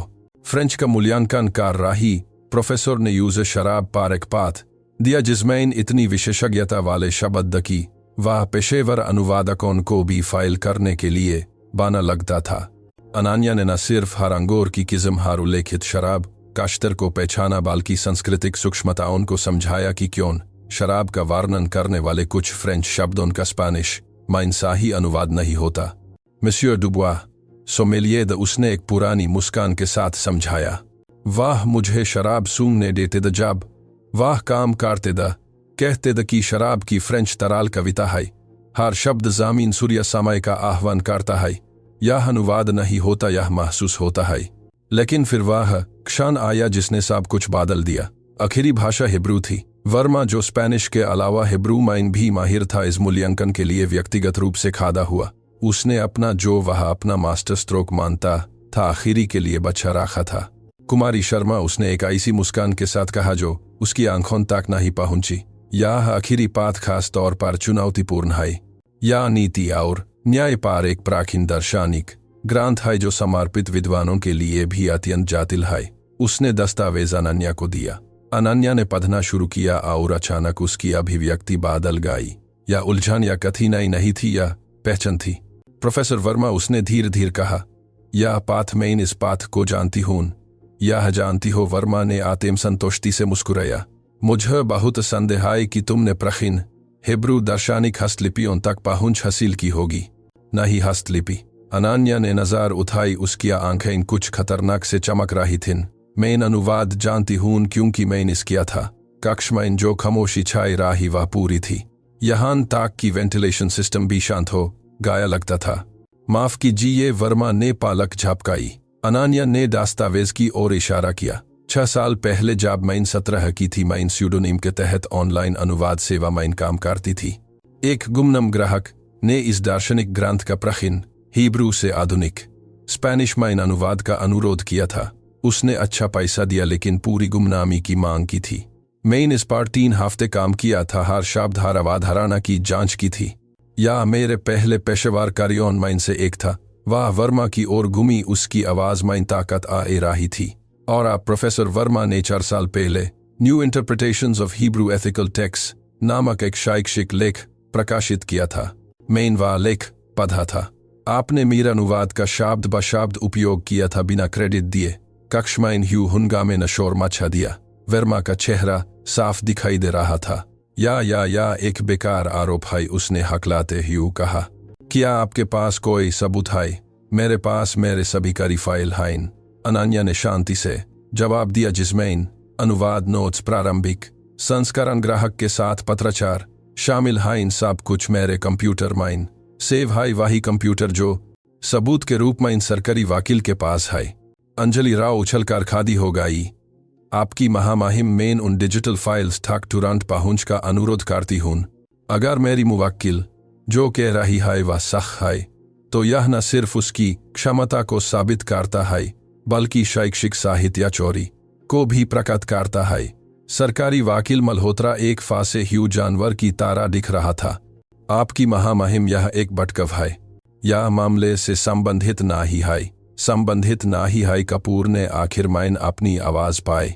श्री मल्होत्रा, अगर आरोपी ये साबित कर सकती है कि मैं जिन मूल्यांकन करता उनको चुना था मैं इनसे एक ने उसके काम का बिना क्रेडिट दिए उपयोग किया तो यह इस मामले के लिए अत्यंत प्रासंगिक है। यह दर्शाता है कि वह न सिर्फ सक्षम है बल्कि सालों से सक्षम रही है। उसने वर्मा की ओर घूमा। उसे की अभिव्यक्ति अब ठंडी थी। प्रोफेसर वर्मा, क्या आपको कुछ कहना है? वर्मा ने एक पानी से बाहर निकली मछली की तरह अपना मुंह खोला और बंद किया। दूसरे प्रोफेसर यूज झटके और घृणा के मिश्रण से देख रहे थे। शैक्षिक दुनिया में साहित्य चोरी एक अक्षम्य पाप था। मेन वह अनुवाद एक सहयोगी से प्राप्त किया था। मुझे नहीं पता था कि यह एक ऑनलाइन सेवा से था। मैंने मान लिया था कि यह सार्वजनिक काम है। मान लिया। प्रोफेसर हुसैन उठी। उसकी आवाज तीखी थी। प्रोफेसर वर्मा, शैक्षिक प्रोटोकॉल के लिए सभी सामग्री के स्रोत की जांच करना आवश्यक है, यह बुनियादी है। प्रोफेसर मेहता ने गंभीर स्वर में जोड़ा, अगर यह सच है तो राज्य विश्वविद्यालय को औपचारिक जांच करनी होगी। कपूर ने अपने हाथों से थूका। आदेश। सिपाही रामेश कुमार, सबूत का कंप्यूटर लाओ। अब जब वे इंतजार कर रहे थे अनन्या कादी रही। उसका दिल तेजी से धड़क रहा था, लेकिन यूएस की अभिव्यक्ति शांत थी। उसने इस पल का 6 साल इंतजार किया था। 6 साल जब से उसने अपना काम दूसरे के नाम से प्रकाशित देखा था। उसने कभी नहीं सोचा था कि न्याय इस तरीके से आएगा, लेकिन जिंदगी के चक्कर बांध करने के अजीब तरीके होते। कुमार लैपटॉप को एक सबूत बैग में लेकर वापस आया। अदालत के तकनीकी विशेषज्ञ ने यूज चलाया और न्यायिक निगरानी मैन अंजलि ने उन फाइल्स तक पहुंची जो अनन्या ने इशारा किया था। सब कुछ वहां था। 6 साल पहले की अनुवाद की प्रारंभिक संस्करण, हर अनुवाद निर्णय को समझाने वाले विस्तारित नोट्स, ग्राहक के साथ ईमेल और सबसे दोषपूर्ण अंतिम संस्करण, शब्द ब शब्द वही जिसे वर्मा ने अपने कथित असली लेख में प्रकाशित किया था। कपूर ने फाइल्स की व्यक्तिगत रूप से जांच की। उसकी अभिव्यक्ति हर दस्तावेज की जांच की साथ और गहरी होती जा रही थी। आखिर में उसने वर्मा की ओर देखा। प्रोफेसर, मैं आपको प्रबल रूप से सलाह देता हूं कि आप अपने सिंडिकेट से संपर्क करें। आपको कानूनी प्रतिनिधित्व की जरूरत होगी। उसने दूसरे 9 प्रोफेसरों की ओर घूमा। किया किसी और को कुमारी शर्मा की भाषाई क्षमता पर संदेह है? एक के बाद एक हर प्रोफेसर ने सर हिलाया। प्रोफेसर हुसैन तो खादी भी हो गई। आपकी महामहिम भाषाई क्षमता का मूल्यांकन करते हुए आपने 20 साल में कभी किसी को इतनी माहिरता के साथ नहीं देखा जो इस युवा महिला ने आज दिखाया है। वह न सिर्फ इन भाषाओं को बोलती है, वह उन्हें जीती है, उन्हें ऐसे स्तरों पर समझती है जहां ज्यादातर विद्वान सिर्फ अपेक्षा कर सकते हैं। और उसने बिना संसाधनों के, बिना विशेषाधिकारों के, सिर्फ निश्चय और सीखने के लिए असली प्रेम के साथ किया। हुसैन के शब्द कमरे में गुंजू थे। कपूर अपनी कुर्सी पर पीछे की ओर झुक गया, अपने चेहरे पर हाथ फेरते हुए। दाशकुन माइन पहली बार वह वास्तव माइन अनिश्चित लग रहा था कि आगे कैसे बढ़ा जाए। श्री मल्होत्रा, उसने आखिर माइन कहा, क्या आपके पास और कुछ पेश करने के लिए है? सरकारी वकील धीरे धीरे उठा। वह जानता था कि वह हार चुका है। आपकी महामहिम इन विकास के आलोक माइन और या विचार करते हुए कि 3 माइन से दुवादी ग्राहकों ने अपने आरोप वापस ले लिए हैं और कॉर्पोरेट दबाव माइन झूठ बोलने की कॉन्फेस किया है। अभियोजन पक्ष सभी आरोप वापस लेने का अनुरोध करता है। काक्ष माइन फुसफुसाहट गर्जन माइन बदल गई। कपूर ने बार बार अपना हथौड़ा पटका। आदेश। मेरे काक्ष माइन शांति। जब शांति लौट आई, कपूर ने अनन्या की ओर लंबे समय तक देखा। उसकी आंखों में कुछ ऐसा था जो पहले कभी नहीं था। माफ कीजिए कुमारी शर्मा, उसने शुरू किया। उसकी आवाज असामान्य रूप से नर्म थी। यह अदालत आपसे माफी मांगती है। मैं आपसे माफी मांगता हूं। मैंने पूर्वाग्रह को अपने फाइल पर हावी होने दिया। मैंने मान लिया था कि असाधारण प्रतिभा को सांस्थानिक मान्यता की जरूरत होती है, जबकि आपने साबित किया है कि असली प्रतिभा संस्थानों से परे है। उसने एक विराम लिया, जैसे अगले शब्द उनको बोलने माइन यूज शारीरिक प्रयास करना पड़ रहा हो। आपके खिलाफ सभी आरोप वापस ले लिए जाते हैं। आप सभी आरोपों से मुक्त हैं। इसके अलावा मैं यह आदेश देता हूं कि आपका कंप्यूटर और आपकी सभी व्यक्तिगत वस्तुओं को तुरंत वापस किया जाए। उसने आखिरी बार हथौड़ा पटका। यह मामला बंद किया जाता है। कक्ष में इन तलियों की गार्ज गूंज उठी।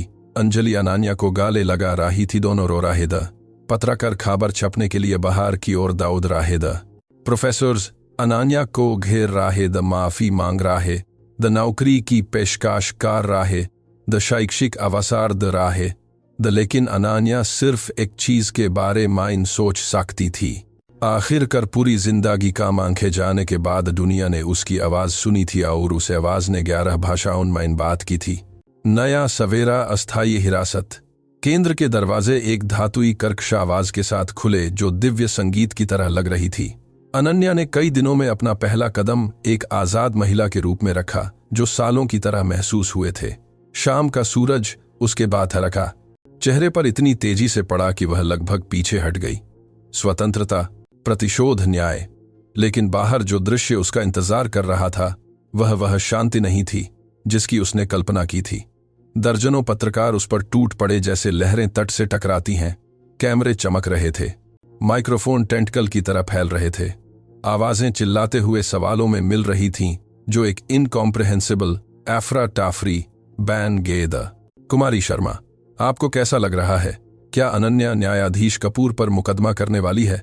हमें प्रोफेसर वर्मा के बारे में बताइए। क्या यह सच है कि वह 11 भाषाएं बोलती है? अंजलि उसके बगल में दिखाई दी, अपने शरीर से एक सुरक्षा कवच बनाते हुए, जब वे इंतजार कर रही गाड़ी की ओर जाने की कोशिश कर रही थीं। लेकिन इससे पहले कि वे 2 मीटर आगे बढ़ पाती, एक भव्य महिला सीधे उनके रास्ते में खड़ी हो गई। वह कद काठी में प्रभावशाली थी। उसके चांदी जैसे बाल करीने से संवारे हुए थे। उसका सूट शक्ति और धन चिल्ला रहा था। लीला देसाई उसके गले में लटकी कॉरपोरेट पहचान के अनुसार हरिंगटन ग्लोबल ट्रांसलेशन सर्विसेज की सीईओ थी। कुमारी शर्मा, उसकी आवाज ने प्राकृतिक अधिकार के साथ आसपास के शोर को काट दिया। मैं लीला देसाई हूं, मुझे अभी आपसे बात करनी है।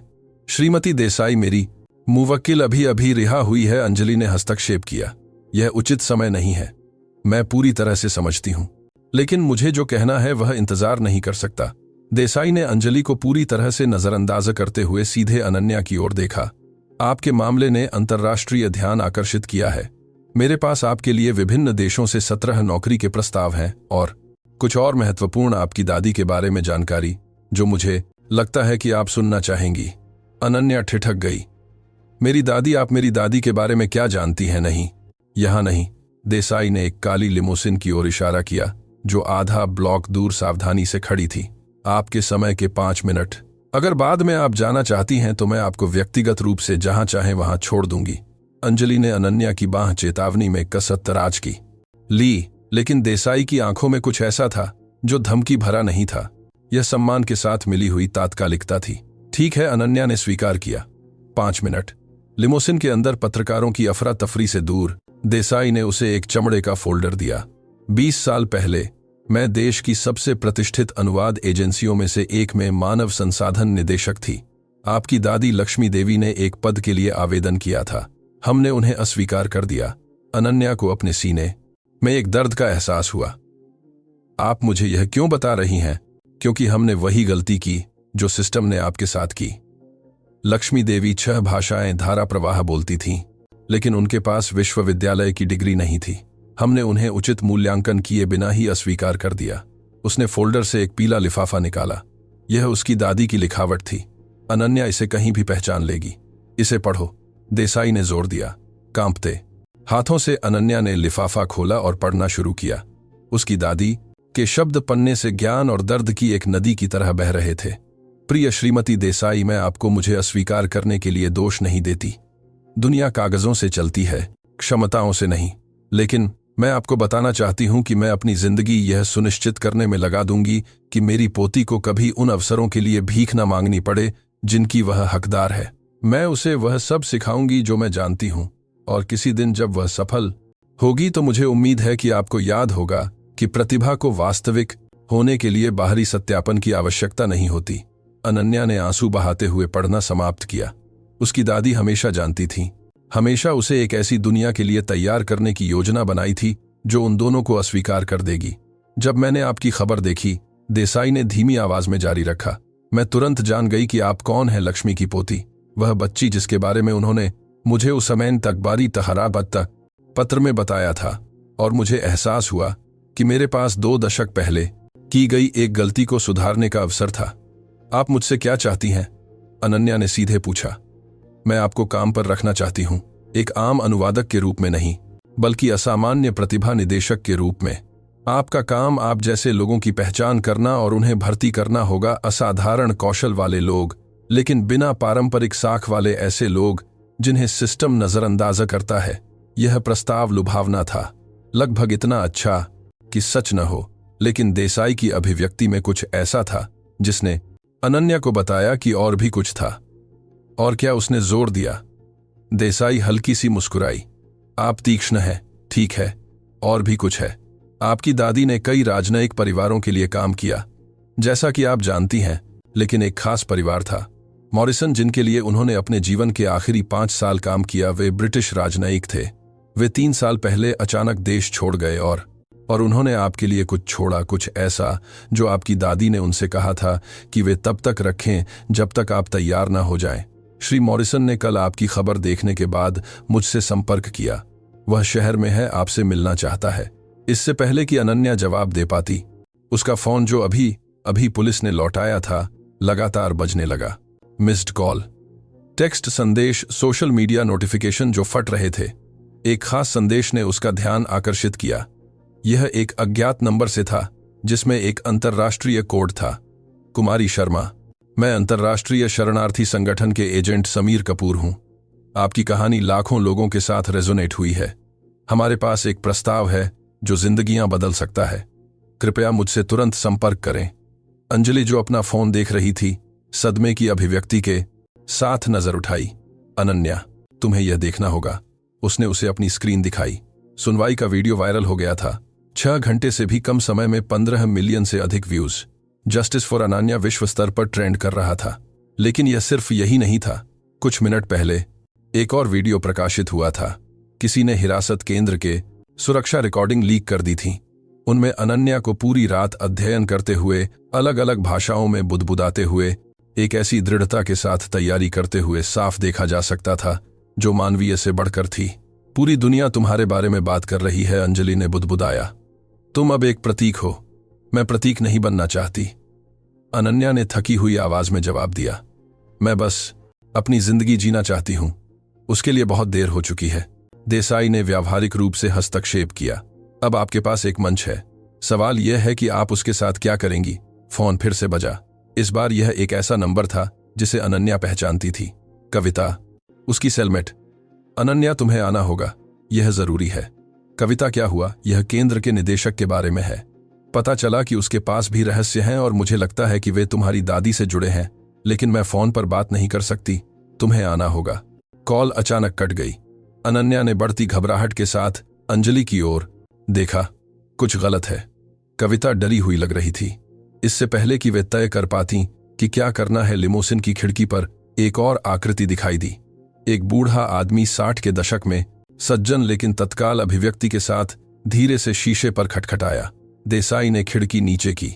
डॉ मिश्रा, श्रीमती देसाई, मुझसे संपर्क करने के लिए धन्यवाद। आदमी ने परिष्कृत ब्रिटिश लहजे में बात की। कुमारी शर्मा, मैं डॉ फर्नांडो मिश्रा हूं। मैंने सालों तक मॉरिसन परिवार के व्यक्तिगत चिकित्सक के रूप में काम किया। मैंने आपकी दादी लक्ष्मी देवी की भी उनके आखिरी महीनों में देखभाल की। अनन्या लिमोसिन से बाहर निकली, यह महसूस करते हुए कि दुनिया बहुत तेजी से घूम करना रही थी। आप मेरी दादी को जानते थे? मैं उन्हें बहुत अच्छी तरह से जानता था और उनकी मृत्यु के बारे में कुछ ऐसी बातें हैं जो आपको जाननी जरूरी हैं। ऐसी बातें जो उन्होंने मुझसे वादा करवाया था कि जब सही समय आएगा तो मैं आपको बताऊंगा। क्या बातें? डॉ मिश्रा ने घबराकर चारों ओर देखा। नहीं, यहां नहीं। कुछ लोग चाहेंगे कि कुछ जानकारी दफन रहे। आपकी दादी की मृत्यु साधारण दिल का दौरा पड़ने से नहीं हुई थी कुमारी शर्मा। कुछ जटिलताएं थीं जिन्हें उन्होंने गुप्त रखा था। कुछ ऐसा जो उन्होंने मॉरिसन के लिए काम करते समय खोजा था, उससे जुड़ी जटिलताएं। अनन्या का दिल तेजी से धड़कने लगा। उन्होंने क्या खोजा था? दस्तावेज, राजनयिक परिवारों को ऐड के रूप में इस्तेमाल करने वाले तस्करी नेटवर्क के बारे में संवेदनशील जानकारी। आपकी दादी ने उन्हें उचित अधिकारियों को रिपोर्ट किया था, लेकिन औपचारिक गवाही देने से पहले उनकी मृत्यु हो गई। अनन्या की दुनिया थम गई। क्या आपका कह रहे हैं कि मेरी दादी को? मुझे निश्चित रूप से नहीं पता, डॉक्टर ने तेजी से हस्तक्षेप किया।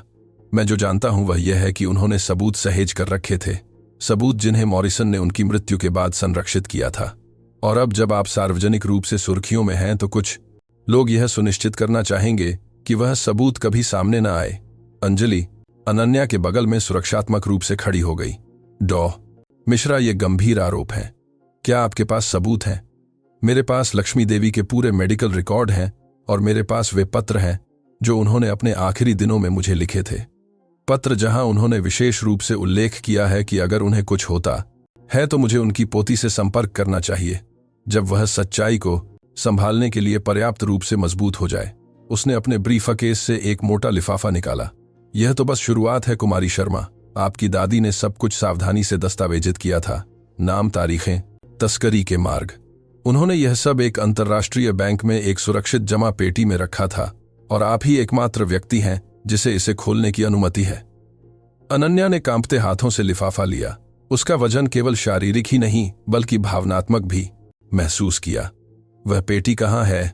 जिनेवा, स्विट्जरलैंड, इंटरनेशनल बैंक, एल्बीटिया। आपकी दादी ने मरने से पहले मुझे सटीक निर्देश दिए थे। उन्होंने कहा था, जब अनन्या दुनिया को यह दिखा देगी कि वह क्या कर सकती है, जब उसे अब नजरअंदाज या चुप नहीं कराया जा सकेगा, तब वह पूरी सच्चाई जानने के लिए तैयार होगी। शब्द लिमोसिन की खामोशी में गूंज उठे। पूरी जिंदगी। अनन्या ने सोचा था कि उसकी दादी सिर्फ एक घरेलू कामगार थीं जिन्हें भाषाएं पसंद थीं, लेकिन अब उसे पता चल रहा था कि वह इससे कहीं ज्यादा थीं। एक महिला जिसने अन्याय देखा था और उन्हें चुनौती देने का साहस किया था, भले ही उसे पता था कि उसे इसकी कीमत चुकानी पड़ सकती है। क्या और कुछ है? डॉ मिश्रा ने जोड़ा। उनकी अभिव्यक्ति और भी गंभीर हो गई। जिस तीसरे ग्राहक ने आप पर आरोप लगाया था, जिसने कभी अपने आरोप वापस नहीं लिए, उसका नाम रिचर्ड त्यागी है। वह एक निजी सुरक्षा कॉरपोरेशन के लिए काम करता है जिसके राजनयिक हलकों में गहरे संबंध हैं। मुझे नहीं लगता कि यह संयोग है कि वह अकेला था जिसने आरोपों को अंत तक बनाए रखा। क्या आप यह सुझाव दे रहे हैं कि मेरा आरोप ऑर्केस्ट्रेटेड था? अनन्या को अपनी पीठ पर एक सिहरन महसूस हुई। मैं यह सुझाव दे रहा हूं कि जब आपका मामला सार्वजनिक हुआ तो कुछ लोगों ने आपको एक समस्या बनने से पहले ही बदनाम करने का अवसर देखा। इससे पहले कि आप यह खोज पाती कि आपकी दादी क्या जानती थी, अंजलि ने अपना फोन पकड़ा। हमें अभी पुलिस सुरक्षा की आवश्यकता है, लेकिन इससे पहले कि वह कॉल कर पाती, एक काली वैन अचानक लिमोसिन के सामने रुक गई। उसमें से एक मध्यम आयु वर्ग का आदमी उतरा। गंभीर अभिव्यक्ति के साथ उसके गले में संघीय पहचान पत्र लटका हुआ था। मैं एजेंट समीर कपूर हूं, कुमारी शर्मा। आपको मेरे साथ आना होगा। आपकी जान खतरे में हो सकती है। आपको कैसे पता चला कि मुझे कहां ढूंढना है? अनन्या ने पूछा। उसकी जीवित रहने की प्रवृत्ति सक्रिय हो गई। क्योंकि हम आपके मामले से संबंधित संचार की निगरानी कर रहे हैं और हमने अभी अभी एक बहुत ही चिंताजनक बातचीत को इंटरसेप्ट किया है। आपके ऊपर एक सक्रिय अनुबंध है। कोई यह सुनिश्चित करना चाहता है कि आप कभी जिनेवा न पहुंचे। अनन्या की दुनिया, जो उसने अभी अभी वापस पाई थी, बहुत अधिक खतरनाक होने वाली थी, और वह जवाब जो वह खोज रही थी हजारों किलोमीटर दूर एक सुरक्षित जमा पेटी में थे, जिसमें ऐसे रहस्य थे जिन्हें कोई भी बचाने के लिए जान लेने को तैयार था। यह निर्णय तत्काल था। अनन्या ने सीधे एजेंट कपूर की आंखों में देखा। मैं कहीं नहीं जाऊंगी जब तक मैं कविता से बात न कर लूं। उसे मेरी जरूरत है। कुमारी शर्मा, आप गंभीरता को नहीं समझती, कपूर ने जोर दिया। इस समय खतरनाक लोग आपको ढूंढ रहे हैं और एक दोस्त है जिसने मेरी मदद करने के लिए सब कुछ दांव पर लगा दिया जब कोई और नहीं था। अनन्या ने दृढ़ता से जवाब दिया। मैं उसे अब नहीं छोड़ूंगी। अंजलि ने उसकी बाह को छुआ। अनन्या, शायद तुम्हें एजेंट की बात सुननी चाहिए। मैं तुम्हारे साथ जाऊंगा। डॉ मिश्रा ने अप्रत्याशित रूप से हस्तक्षेप किया। अगर केंद्र के निदेशक और तुम्हारी दादी ने जो खोजा था उसके बीच कोई संबंध है तो तुम्हें यह जानने की जरूरत है, और मैं तुम्हारी रक्षा करने में मदद कर सकता हूं। देसाई ने अपना फोन बंद कर दिया। मेरे देसाई हंस पास निजी सुरक्षा में संपर्क हैं। मैं 10 मिनट में एक टीम वहां भेज सकती हूं। कपूर ने आह भरी, यह मानते हुए कि वह यह लड़ाई हार चुका था। ठीक है, लेकिन मैं तुम्हारे साथ चलूंगा। और अगर मुझे कुछ भी संदिग्ध लगा तो हम तुरंत निकल जाएंगे। 15 मिनट बाद वे नया सवेरा अस्थायी हिरासत केंद्र में वापस आ गए। वह इमारत जिसे अनन्या ने राहत के साथ छोड़ा था अब उसे एक ऐसे खतरे की भावना के साथ प्राप्त कर रही थी जो उसने पहले महसूस नहीं की थी। फ्लोरेसेंट लाइटें टिमटिमा रही थीं, सफेद गलियारों में परेशान करने वाली परछाइयां डाल रही थीं। सिपाही डैनियला वर्मा, एक युवा महिला गार्ड जिसकी अभिव्यक्ति हमेशा अनन्या के प्रति दयालु थी, प्रवेश द्वार पर उनका इंतजार कर रही थी। कुमारी शर्मा, आने के लिए धन्यवाद, उसने घबराकर फुसफुसाया। कविता बहुत परेशान है। वह कहती रहती है कि निदेशक का तुम्हारी दादी से कुछ लेना देना है। मैं नहीं समझती कि इसका क्या मतलब है, लेकिन वह जोर देती है कि वह सिर्फ आपसे बात करेगी। निदेशक मेहरा कहाँ है? कपूर ने पेशेवर लहजे में पूछा। अपने कार्यालय में। वह पूरे दिन फोन करता रहा। जब से कुमारी शर्मा का मामला वायरल हुआ है वह बहुत घबराया हुआ है। वर्मा ने उन्हें उन गलियारों से गुजारा जिन्हें अनन्या बहुत अच्छी तरह से जानती थी। जब वे कोठरी 47 पर पहुंचे, कविता अपने बंक पर बैठी थी, अपने घुटनों को भय और दृढ़ संकल्प के मिश्रण से गले लगाए हुए थी। अनन्या दरवाजा खुलते ही कूद कर खड़ी हो गई। भगवान का शुक्र है कि तुम आ गई। मुझे लगा था कि शायद तुम यहां जो कुछ भी तुमने झेला है उसके बाद नहीं आओगी। कविता, क्या हुआ है? तुमने क्या खोजा है? कविता ने वहां मौजूद अन्य लोगों की ओर घबरा कर देखा।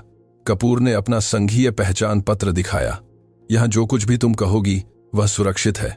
अगर तुम्हारे पास प्रासंगिक जानकारी है तो हमें उसे सुनने की जरूरत है। कविता ने गहरी सांस ली। 2 दिन पहले मैं निदेशक मेहरा के कार्यालय के पास सफाई कर रही थी। दरवाजा आधा खुला था और मैंने एक फोन पर बातचीत सुनी। वह अनन्या के बारे में किसी से बात कर रहा था। वह ऐसी बातें कह रहा था, बुढ़िया एक समस्या थी और पोती को वह नहीं पता चलना चाहिए जो उसने पाया। अनन्या का दिल रुक गया। बुढ़िया, क्या वह मेरी दादी का जिक्र कर रहा था? मुझे पहले यही लगा था, लेकिन मुझे यकीन नहीं था। फिर आज तुम्हें रिहा करने के बाद वह और भी परेशान हो गया। उसने एक और कॉल की। इस बार मैंने साफ सुना। उसने लक्ष्मी देवी का नाम लिया और दस्तावेजों के बारे में कुछ कहा जो कभी उसकी पोती के हाथ नहीं लगने चाहिए थे। डॉ मिश्रा आगे बढ़े। क्या कविता ने मॉरिसन परिवार या अंतर्राष्ट्रीय नेटवर्क के बारे में कुछ बताया? हाँ, कविता ने जोर से सिर हिलाया। उसने कहा कि मॉरिसन उन कागजों को रखने में मूर्ख थे कि उन्हें जब मौका मिला था तभी उन्हें नष्ट कर देना चाहिए था। कपूर ने अपना फोन निकाला और तत्काल कॉल करना शुरू कर दिया। अंजलि बैठ गई। उसका दिमाग तेजी से काम कर रहा था, कानूनी निहितार्थों को संसाधित कर रहा था। लेकिन अनन्या केवल एक ही चीज महसूस कर सकती थी, गुस्सा। गुस्सा कि उसकी दादी को खतरे में डाला गया था। गुस्सा कि संभवतः उनकी मृत्यु स्वाभाविक नहीं थी। गुस्सा कि अब भी सालों बाद अतीत की परछाइयां उनका पीछा कर रही थीं। मुझे उससे बात करनी है, उसने खतरनाक रूप से शांत आवाज में कहा। मुझे अभी मेहरा से बात करनी है। अनन्या, यह समझदारी भरा नहीं है, अंजलि ने चेतावनी दी। मुझे समझदारी की परवाह नहीं है। अनन्या कपूर की ओर घूमी। आप एक संघीय एजेंट हैं, आप इसे आधिकारिक बना सकते हैं। मुझे अपनी दादी के बारे में जवाब चाहिए। कपूर ने एक पल के लिए विचार किया, फिर सिर हिलाया।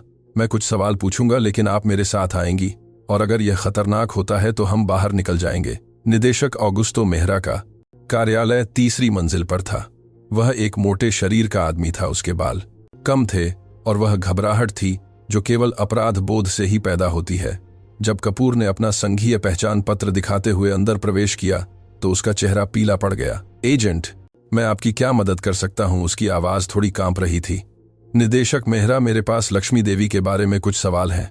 निदेशक बार बार पलकें झपकाए। लक्ष्मी देवी, मैं उस नाम के किसी को नहीं जानता। झूठा। अनन्या कार्यालय में घुस गई, कपूर के उसे रोकने के प्रयास को नजरअंदाजा करते हुए। मेरी दादी ने अपने जीवन के आखिरी साल में इस केंद्र में सफाई का काम किया। आप उन्हें जानते थे और ऐसा लगता है कि आप यह भी जानते थे कि उन्होंने क्या खोजा था। मेहरा अचानक खड़ा हो गया। कुमारी, मुझे नहीं पता कि आप किस बारे में बात कर रही हैं, तो मुझे आपको याद दिलाने दें। कपूर ने अपना रिकॉर्डर निकाला। मेरे पास गवाह हैं जिन्होंने आपको बुढ़िया और दस्तावेजों के बारे में बात करते हुए सुना है। क्या आप मुझे वह समझाना चाहेंगे? निदेशक स्पष्ट रूप से पसीने से भीग गया। उसकी आंखें कपूर, अनन्या और दरवाजे के बीच उड़ रही थीं, जैसे एक फंसा हुआ जानवर भागने का रास्ता खोज रहा हो। मैं बस यहां काम करता था। मुझे नहीं पता था कि वह बाहर क्या करती थी, लेकिन आप कुछ जानते थे। अनन्या डेस्क पर झुक गई। मेरी दादी का 2 साल पहले निधन हो गया। उनकी मृत्यु अचानक हुई, सुविधाजनक, ठीक इससे पहले कि वह जो उन्होंने खोजा था उसके बारे में गवाही दे पाती। मेरा उनकी मृत्यु से कोई लेना देना नहीं था। मेहरा ने अपना संयम खोते हुए चिल्लाया, यह उनका दिल था। डॉक्टरों ने कहा था, तो आप उन्हें जानते थे? कपूर ने ठंडे लहजे में कहा, अभी अभी आपने कहा था कि आप उस नाम के किसी को नहीं जानते। मेहरा अपनी कुर्सी पर गिर गया, हार मान ली। ठीक है, मैं लक्ष्मी देवी को जानता था। उन्होंने यहां महीनों तक सफाई का काम किया। वह अच्छी महिला थीं, शांत थीं, लेकिन एक दिन वह मेरे पास जानकारी के साथ आईं। खतरनाक जानकारी। क्या जानकारी? अनन्या ने आंसुओं को बाहर आने से रोकने की कोशिश करते हुए दृढ़ इच्छा शक्ति से उन्हें रोका। उसने कहा कि राजनयिक परिवारों के लिए काम करते समय उसने कुछ चीजें देखी थीं। लोगों को अवैध रूप से ले जाने के बारे में दस्तावेज आपराधिक गतिविधियों के लिए राजनयिक परिवारों को ऐड के रूप में इस्तेमाल किया जा रहा था। उसने मुझे कॉपी दिखाई। उसने मुझसे इसे उचित अधिकारियों को रिपोर्ट करने में मदद करने को कहा। और आपने किया? मेहरा ने अपनी नजरें नीचे झुका ली, अनन्या की आंखों का सामना करने में असमर्थ। मैंने उससे कहा कि मैं ऐसा करूंगा, लेकिन मैं डर गया था। इसमें शामिल लोग शक्तिशाली थे, उनके पास संबंध थे, उनके पास पैसा था। तो मैंने उसके इरादों की रिपोर्ट किसी और को कर दी। कार्यालय में जो खामोशी छाई रही वह किसी भी मौखिक आरोप से अधिक भारी थी। आपने उसे धोखा दिया, अनन्या ने फुसफुसाते हुए कहा। उसके शब्द मुश्किल से सुनाई दे रहे थे। मेरी दादी ने आप पर भरोसा किया और आपने उसे बेच दिया। मुझे नहीं पता था कि वे क्या करने वाले थे। मेहरा आंसू बहा रहा था। उन्होंने बस मुझसे कहा था कि वे उस पर नजर रखेंगे, कि वे सुनिश्चित करेंगे कि वह कोई समस्या पैदा न करे। मैंने कभी नहीं सोचा था कि वे उसे मार डालेंगे। अनन्या ने वाक्य पूरा किया। मुझे नहीं पता कि उन्होंने ऐसा किया था। मेहरा अब खुले तौर पर सिसक रहा था। उनकी मृत्यु सभी रिपोर्टों के अनुसार स्वाभाविक थी, लेकिन मैंने हमेशा उस संदेह के साथ जिया। कपूर पहले ही फोन पर बात कर रहा था। फॉरेंसिक टीमों, गिरफ्तारी, वारंट, पूरी जांच का अनुरोध कर रहा था, लेकिन अनन्या अपने कानों में खून के शोर के अलावा शायद ही कुछ सुन पाती थी। डॉ मिश्रा ने धीरे से उसके कंधे पर हाथ रखा। अनन्या, क्या आपको और कुछ जानने की जरूरत है? कुछ ऐसा जो तुम्हारी दादी ने मरने से पहले मुझे दिया था? अपने ब्रीफकेस से उन्होंने एक छोटा सा लिफाफा निकाला जो समय से घिस गया था। उन्होंने मुझसे कहा था कि मैं तुम्हें यह तब दूं जब तुम तैयार हो जाओ। मुझे लगता है कि यही समय है। कांपते हाथों से अनन्या ने लिफाफा खोला। अंदर उसकी दादी की लिखावट में एक पत्र था। वही लिखावट जो उसने खाना पकाने की किताबों में, खरीदारी के नोट्स में, मात्र प्रेम के संदेशों में देखी थी। मेरी प्यारी अनन्या, अगर तुम यह पढ़ रही हो तो इसका मतलब है कि मैं अब तुम्हारे साथ नहीं हूं। इसका मतलब है कि डॉ मिश्रा ने अपना वादा निभाया, और इसका मतलब है कि तुम आखिरकार पूरी सच्चाई जानने के लिए पर्याप्त रूप से मजबूत हो। अपनी पूरी जिंदगी मैंने तुम्हें भाषाएं सिखाई। मैंने तुम्हें सिखाया कि शब्दों में शक्ति होती है, कि संचार पुल बनाता है, कि दूसरों को समझना दुनिया को समझना है। लेकिन मैंने तुम्हें कभी नहीं बताया कि मेरे लिए यह सीखना इतना महत्वपूर्ण क्यों था। जब मैं युवा थी तो मैंने ऐसे अन्याय देखे जिन्हें मैं रोक नहीं सकती थी। मैंने लोगों को एक्सप्लॉइटेड होते देखा, परिवारों को अलग होते देखा, निर्दोषों को चोट पहुंचते देखा, और मैं कुछ नहीं कर सकती थी, क्योंकि मेरे पास शक्ति नहीं थी, मेरे पास आवाज नहीं थी, मेरे पास सुना जाने का कोई तरीका नहीं था। लेकिन तुम, मेरा प्यार, तुम्हारे पास कुछ ऐसा है जो मेरे पास कभी नहीं था। तुम्हारे पास भाषाओं का वरदान है। तुम उन लोगों के लिए बोल सकती हो जिनके पास आवाज नहीं है। तुम न केवल शब्दों का अनुवाद कर सकती हो, बल्कि अन्याय को न्याय में, चुप्पी को सच्चाई में बदल सकती हो। जो दस्तावेज मैंने जिनेवा में छोड़े हैं वे केवल अपराधों के सबूत नहीं हैं। वे उन लोगों की आवाजें हैं जिन्हें सुना जाना जरूरी है, और तुम ही एकमात्र हो जो उन्हें वह आवाज दे सकती हो। मुझे पता है कि रास्ता मुश्किल होगा। मुझे पता है कि ऐसे लोग होंगे जो तुम्हें चुप कराने की कोशिश करेंगे, जैसे उन्होंने मुझे चुप कराने की कोशिश की। लेकिन मुझे यह भी पता है कि तुम मुझसे कहीं ज्यादा मजबूत हो, क्योंकि तुम्हारे पास केवल ज्ञान नहीं है, तुम्हारे पास साहस है।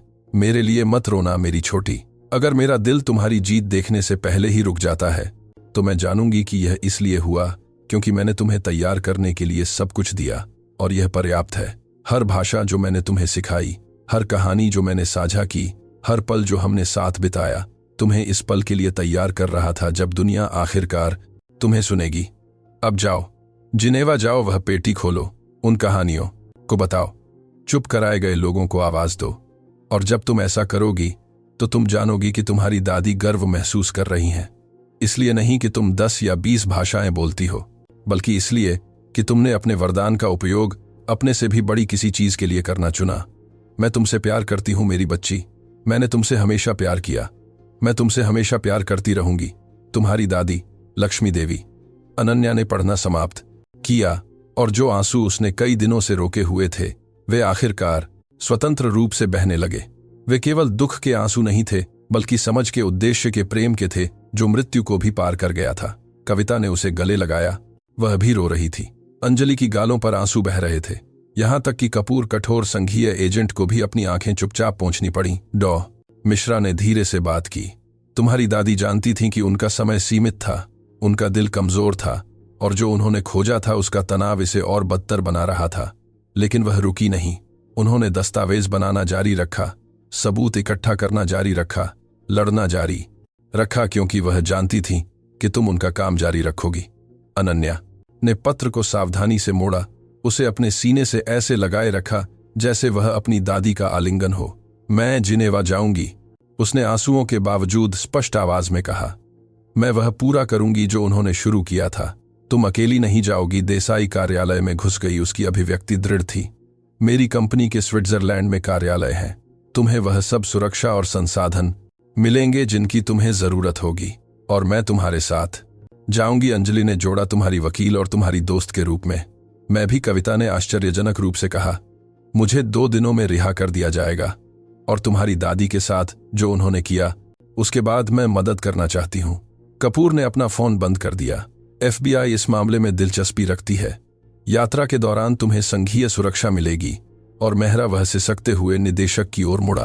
तुम्हें न्याय में बाधा डालने और साजिश के आरोप में गिरफ्तार किया गया है। जब मेहरा को हथकड़ी में उसके कार्यालय से बाहर ले जाया गया तो अनन्या ने अपने भीतर कुछ बदलते हुए महसूस किया।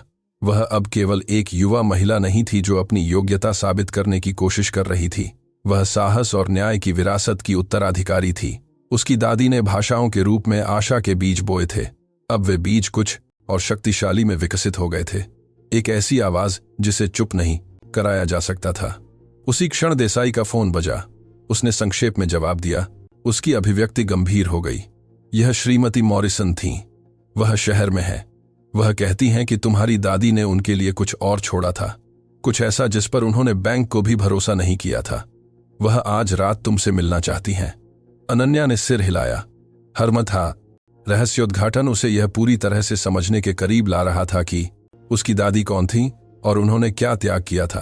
तो चलो, उसने कहा, अब समय बर्बाद करने का समय नहीं है, क्योंकि कहीं जिनेवा में एक सुरक्षित जमा पेटी में ऐसी सच्चाइयां इंतजार कर रही थीं जो जिंदगियां बदल देंगी। और अनन्या शर्मा उन्हें आवाज देने के लिए तैयार थी। श्रीमती मार्गरेट कपूर जिस होटल में ठहरी थीं, वह उन जगहों में से था जो लालित्य और उद्देश्य के साथ जी गई जिंदगियों की कहानियां फुसफुसाते थे। अनन्या अंजलि, डॉ मिश्रा और देसाई के साथ शहर के नजारे वाले एक स्वीट में मिली। मार्गरेट कपूर चांदी जैसे बालों वाली एक महिला थीं जो करीने से संवारे हुए थे। नीली आंखें जिन्होंने बहुत ज्यादा दुनिया देखी थी, और वह गरिमा जो केवल अपने से बड़ी किसी चीज की सेवा में समर्पित जीवन से आती है। जब उन्होंने अनन्या को देखा तो उनकी आंखें आंसुओं से भर गईं। तुम बिल्कुल वैसी ही हो जैसा उसने कहा था कि तुम होगी। मार्गरेट ने फुसफुसाते हुए अनन्या के हाथों को अपने हाथों में लिया। लक्ष्मी देवी रोज तुम्हारे बारे में बात करती थी। वह कहती थी कि तुम उसकी उत्कृष्ट कृति थी, उसकी जीवित विरासत। श्रीमती कपूर, आप मेरी दादी के बारे में क्या जानती हैं? मार्गरेट ने उन्हें बैठने के लिए आमंत्रित किया। चाय बनाते समय उनके हाथ थोड़े कांप रहे थे। तुम्हारी दादी लक्ष्मी देवी ने मेरे परिवार के लिए 5 साल काम किया। वह केवल हमारी कर्मचारी नहीं थी, वह हमारे परिवार का हिस्सा थी। मेरे पति ब्रिटिश राजदूत थे और लक्ष्मी देवी हर जगह हमारे साथ थीं। लेकिन किसी को नहीं पता था कि लक्ष्मी देवी के पास एक विशेष वरदान था। क्या वरदान? वह लोगों को पढ़ सकती थी, इरादों को समझ सकती थी, और भाषाओं का उसका ज्ञान उसे उन कॉन्वर्सेशंस को सुनने की अनुमति देता था जिन्हें दूसरे निजी मानते थे। मार्गरेट ने थोड़ी देर रुककर यादों में खोई हुई आंखों से देखा। एक रात हमारे घर पर एक राजनयिक रिसेप्शन के दौरान लक्ष्मी देवी सेवा कर रही थीं, जब उन्होंने 2 राजनयिकों के बीच रूसी में एक बातचीत सुनी। वे एक ऐसे नेटवर्क पर चर्चा कर रहे थे जो राजनयिक परिवारों को ऐड के रूप में इस्तेमाल करता था ताकि लोगों को उनकी इच्छा के खिलाफ ले जाया जा सके। कमरे में पूरी खामोशी थी। लक्ष्मी देवी उस रात कांपते हुए मेरे पास आईं। उन्होंने मुझे सब कुछ बताया। मेरे पति और मैं डर गए थे। वह तुरंत इसकी रिपोर्ट करना चाहते थे, लेकिन लक्ष्मी देवी ने पहले और सबूत इकट्ठा करने पर जोर दिया। महीनों तक उन्होंने सब कुछ सावधानी से दस्तावेजित किया, नाम, तारीखें, मार्ग, और जब उनके पास पर्याप्त सबूत थे तो उन्होंने इसकी रिपोर्ट क्यों नहीं की। मार्गरेट उठी और मेज पर रखे एक छोटे से बक्से की ओर गईं, क्योंकि हमें पता चला कि नेटवर्क के कई सरकारों में उच्च स्तर पर संबंध थे। हमें नहीं पता था कि किस पर भरोसा किया जाए। फिर मेरे पति का निधन हो गया। एक राजनयिक बैठक के दौरान अचानक दिल का दौरा। उनकी आवाज टूट गई। आधिकारिक तौर पर यह उनका दिल था, लेकिन मैंने हमेशा सोचा है, मरने से ठीक पहले उन्होंने कहा था कि वह सब कुछ उजागर करने के लिए तैयार हैं, चाहे परिणाम कुछ भी हो। लक्ष्मी देवी उसके बाद डर गई थी। मार्गरेट ने जारी रखा, डर कि उनके साथ भी ऐसा ही ना हो, लेकिन उन्हें खुद के लिए डर नहीं था, बल्कि तुम्हें अकेला छोड़ने का डर था, अनन्या। इसलिए उन्होंने मुझे यह दिया। उन्होंने बक्सा खोला और मुझसे वादा करवाया कि मैं तुम्हें यह तभी दूं जब तुम पर्याप्त रूप से मजबूत हो जाओ, जब दुनिया तुम्हें सुनने के लिए तैयार हो जाए। बक्से से उन्होंने एक छोटी बाहरी हार्ड ड्राइव और एक मोटा लिफाफा निकाला। यहाँ सब कुछ है। राजनयिक बैठकों की ऑडियो रिकॉर्डिंग जहां इन ऑपरेशनों पर चर्चा हुई थी, तस्वीरें, मूल दस्तावेज और सबसे महत्वपूर्ण पीड़ितों की गवाही जिन्हें लक्ष्मी देवी ने सालों तक चुपके से मदद की थी। अनन्या ने कांपते हाथों से ड्राइव ली। यह छोटी थी, लेकिन इसमें पूरी जिंदगियों का वजन था। क्या और कुछ है? मार्गरेट ने धीरे से जोड़ा। जिनेवा में पेटी में दस्तावेजी सबूत हैं, लेकिन यह उन्होंने ड्राइव की ओर इशारा किया। इसमें आवाजें हैं, उन लोगों की असली कहानियां हैं जिन्हें चुप कराया गया था। लक्ष्मी देवी ने उन्हें अनुमति से अपनी भाषाओं में रिकॉर्ड किया था। वह जानती थीं कि तुम ही हो जो आखिरकार उन्हें अनुवाद करोगी, जो उन्हें दुनिया में आवाज दोगी। उस रात अनन्या मुश्किल से सोई, हेडफोन लगाए घंटों तक रिकॉर्डिंग सुनती रही। मंदारिन में, अरबी में, रूसी में, उन भाषाओं में आवाजें जिन्हें वह गहराई से जानती थी। अलग हुए परिवारों की कहानियां, टूटे वादों की, नष्ट हुई आशाओं की। और हर रिकॉर्डिंग के अंत में उसकी दादी की आवाज थी, उसकी मातृस्वर वादा करती हुई कि उनकी कहानियां बताई जाएंगी। जब सुबह हुई, अनन्या के गालों पर सूखे आंसू थे, लेकिन उसकी आत्मा में नई आग थी। जिनेवा के लिए उड़ान अगले दिन रवाना हुई। अनन्या, अंजलि, कविता, जो वादा के अनुसार रिहा हो गई थी, देसाई और एजेंट कपूर द्वारा समन्वित एक सुरक्षा दल के साथ यात्रा कर रही थी। FBI ने पता लगाया था कि रिचर्ड त्यागी, तीसरा ग्राहक, वास्तव में एक निजी सुरक्षा ऑपरेटिव था, जिसे अनन्या को सार्वजनिक आवाज बनने से पहले बदनाम करने के लिए काम पर रखा गया था। उसे देश छोड़ने की कोशिश करते हुए गिरफ्तार कर लिया गया था। जिनेवा ने उन्हें भूरे आसमान के साथ, लेकिन न्याय के वादों के साथ प्राप्त किया। इंटरनेशनल बैंक एल्बिटिया संगमरमर और स्टील का एक किला था, जिसे पीढ़ियों तक रहस्यों की रक्षा के लिए डिजाइन किया गया था। एक निजी कमरे में स्विस नोटरी की उपस्थिति में अनन्या ने सुरक्षित जमा पेटी संख्या 4721 खोली। अंदर सावधानी से व्यवस्थित फोल्डर थे। प्रत्येक पर उसकी दादी की लिखावट में नाम, तारीखें, स्थान लिखे थे। लेकिन अनन्या को सबसे ज्यादा प्रभावित करने वाली बात पेटी के नीचे एक फोटो एल्बम मिलना था, जिसमें सालों से उसकी अपनी तस्वीरें थीं। उसके स्कूल का पहला दिन, अरबी में लिखना सीखना, फ्रेंच में किताबें पढ़ना। हर तस्वीर के पीछे उसकी दादी का एक नोट था। आखिरी तस्वीर 16 साल की अनन्या की थी, जो एक ऑनलाइन अनुवाद पाठ्यक्रम का प्रमाण पत्र पकड़े मुस्कुरा रही थी। नोट में लिखा था, वह दिन जब मुझे पता चला कि तुम तैयार हो, बस दुनिया का भी तैयार होना बाकी था। अनन्या ने आंसू बहाते हुए एल्बम को अपने सीने से लगाया। अंजलि ने उसे गले लगाया, फिर कविता ने, फिर वहां मौजूद सभी ने। यह दर्द और प्यार का एक ऐसा पल था जो इतनी गहराई से इंटरट्वाइंड था कि किसी भी भाषा में उसे पर्याप्त रूप से वर्णित करने के लिए शब्द नहीं थे। अगले कुछ सप्ताह एक बवंडर की तरह थे। अनन्या ने अंजलि और एक अंतर्राष्ट्रीय कानूनी टीम की मदद से सभी सबूत अंतर्राष्ट्रीय न्यायालय में पेश। इस मामले ने राजनयिक हलकों में भूचाल ला दिया। 3 अंतर्राष्ट्रीय नेटवर्क ध्वस्त कर दिए गए। 6 अलग अलग देशों में 17 भ्रष्ट अधिकारियों को गिरफ्तार किया गया। लेकिन गिरफ्तारी से भी ज्यादा महत्वपूर्ण वह था जो अनन्या ने रिकॉर्डिंग के साथ किया। उसने खामोशियों की आवाजें नामक एक वृत्त चित्र बनाया। इसमें उसने व्यक्तिगत रूप से हर गवाही का अनुवाद किया, उन लोगों को आवाजें दी जिन्हें चुप करा दिया गया था। उसने न केवल शब्दों का अनुवाद किया, बल्कि भावनाओं, सांस्कृतिक संदर्भों, हर कहानी की मूलभूत मानवता को भी कैद किया। वृत्तचित्र विश्व स्तर पर वायरल हो गया। पहले सप्ताह में 100 मिलियन से अधिक व्यूज। सरकारों को जवाब देने के लिए मजबूर होना पड़ा। नीतियां बदल गईं, जिंदगियां बचाई गईं। संयुक्त राष्ट्र के राजदूत क्लाउस वर्मा ने व्यक्तिगत रूप से अनन्या से संपर्क किया।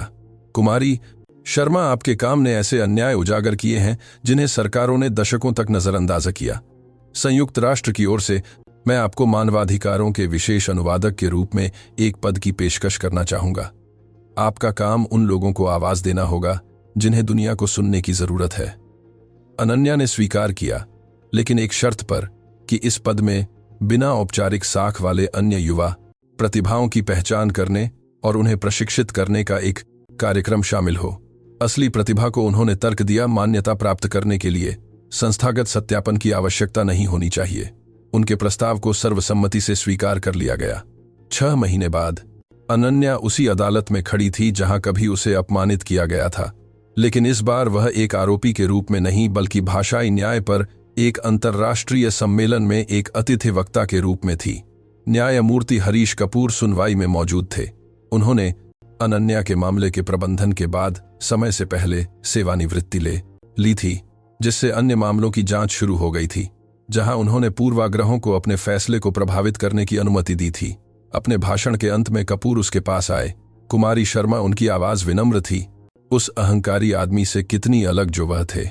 जिस तरह से मैंने आपके साथ व्यवहार किया उसके लिए पर्याप्त माफी नहीं है, लेकिन मैं आपको बताना चाहता हूं कि आपके मामले ने मेरी जिंदगी बदल दी। इसने मुझे उन पूर्वाग्रहों का सामना करने के लिए मजबूर किया जिनके बारे में मुझे पता भी नहीं था कि मेरे पास थे। मैं अब न्यायिक प्रणाली के साथ काम कर रहा हूं ताकि ऐसे सुधार लागू किए जा सकें जो अन्य न्यायाधीशों को वही गलतियां करने से रोकें जो मैंने की। न्यायमूर्ति कपूर, अनन्या ने जवाब दिया, क्षमा क्षति को मिटाती नहीं है, लेकिन यह बेहतर की ओर रास्ते खोलती है। आपकी मान्यता आपकी माफी से ज्यादा मायने रखती है, क्योंकि यह दर्शाती है कि लोग बदल सकते हैं, सीख सकते हैं, विकसित हो सकते हैं।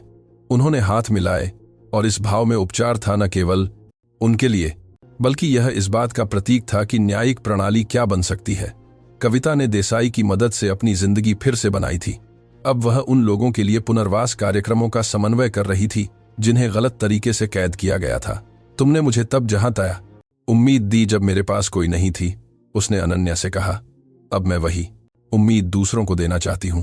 अंजलि राव को वर्ष की सार्वजनिक बचाव पक्ष की वकील के रूप में राष्ट्रीय मान्यता मिली, लेकिन जिस बात पर उन्हें सबसे ज्यादा गर्व था वे पुरस्कार नहीं थे, बल्कि आभारी ग्राहकों से मिले पत्र थे जो अनन्या के उनके भावुक बचाव से प्रेरित थे। प्रोफेसर वर्मा ने अपनी पद से इस्तीफा दे दिया जब एक विश्वविद्यालय जांच ने साहित्यिक चोरी के कई मामलों की पुष्टि की। उनका पतन अन्य शिक्षाविदों के लिए ईमानदारी के महत्व के बारे में एक चेतावनी के रूप में काम आया। राजीव मेहता, वह इंजीनियर जिसने सबसे पहले स्वीकार करने का साहस किया था, ने असामान्य प्रतिभाओं का समर्थन करने के लिए एक फाउंडेशन स्थापित किया। अनन्या ने मुझे सिखाया कि सम्मान पैसे या पद से ज्यादा मूल्यवान है, उन्होंने एक साक्षात्कार में समझाया। सोफिया, हिरासत केंद्र की युवा लड़की जिसने अनन्या की मदद करने के लिए अपनी नौकरी दांव पर लगा दी थी, को अनन्या द्वारा स्थापित कार्यक्रम द्वारा प्रायोजित सामाजिक कार्य का अध्ययन करने के लिए पूरी छात्रवृत्ति मिली। अनन्या की गिरफ्तारी के 1 साल बाद वह उसी कब्रिस्तान के सामने खड़ी थी जहां उसकी दादी दफन थी। वह विशेष रूप से इस पल के लिए जिनेवा से यात्रा कर रही थी। उसने कब्र पर ताजे फूल रखे और घुटनों के बल बैठ गई। दादी, उसने धीरे से कहा, मैंने वह पूरा कर दिया जो आपने शुरू किया था। जिन आवाजों को आपने बचाने में मदद की उन्हें अब पूरी दुनिया सुन रही है। जिन नेटवर्क को आपने दस्तावेजित किया उन्हें ध्वस्त कर दिया गया। जिन लोगों ने हमें चुप कराने की कोशिश की वे असफल रहे। पास के पेड़ों के पत्तों को एक हल्की हवा ने हिलाया, जैसे स्वयं प्रकृति सुन रही हो। लेकिन उससे भी ज्यादा दादी, मैं आखिरकार समझ गई कि आपने मुझे वे सभी भाषाएं क्यों सिखाईं। यह सिर्फ शब्दों के बारे में नहीं था, यह सहानुभूति के बारे में था, कनेक्शन के बारे में था। यह समझने के बारे में था कि हर व्यक्ति, चाहे उसकी भाषा या मूल कुछ भी हो, उसकी एक कहानी है जिसे सुना जाना जरूरी है। अनन्या ने अपने बैग से फोटो एल्बम निकाला, वही जो उसे सुरक्षित जमा पेटी में मिला था। उसने उसे आखिरी पन्ने पर खोला जहां उसने एक नई तस्वीर चिपकाई थी। यह उसकी अपनी थी, संयुक्त राष्ट्र के सामने खड़ी दुनिया के हर कोने के लोगों से घिरी हुई ऐसे लोग जिनकी कहानियों का उसने अनुवाद किया था, जिनकी आवाजों को उसने बुलंद किया था। देखो दादी, यही हमने मिलकर बनाया है। तुम्हारा बलिदान व्यर्थ नहीं गया। तुम्हारी विरासत हर उस व्यक्ति में जीवित है जिसे अब तुम्हारी सिखाई हुई बातों के कारण आवाज मिली है। जब सूरज ढल रहा था, अनन्या वहीं खड़ी रही। एक ऐसी शांति महसूस कर रही थी जो उसने सालों में महसूस नहीं की थी। उसकी दादी ने भाषाओं के रूप में आशा के बीज बोए थे। वे बीज न्याय के एक बगीचे में विकसित हो गए थे, जो उन दोनों के चले जाने के बाद भी पनपता रहेगा।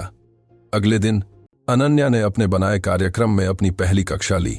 विभिन्न पृष्ठभूमियों के 30 युवा, सभी असाधारण प्रतिभाओं वाले, लेकिन बिना औपचारिक साख वाले, उसे उम्मीद और प्रशंसा के साथ देख रहे थे।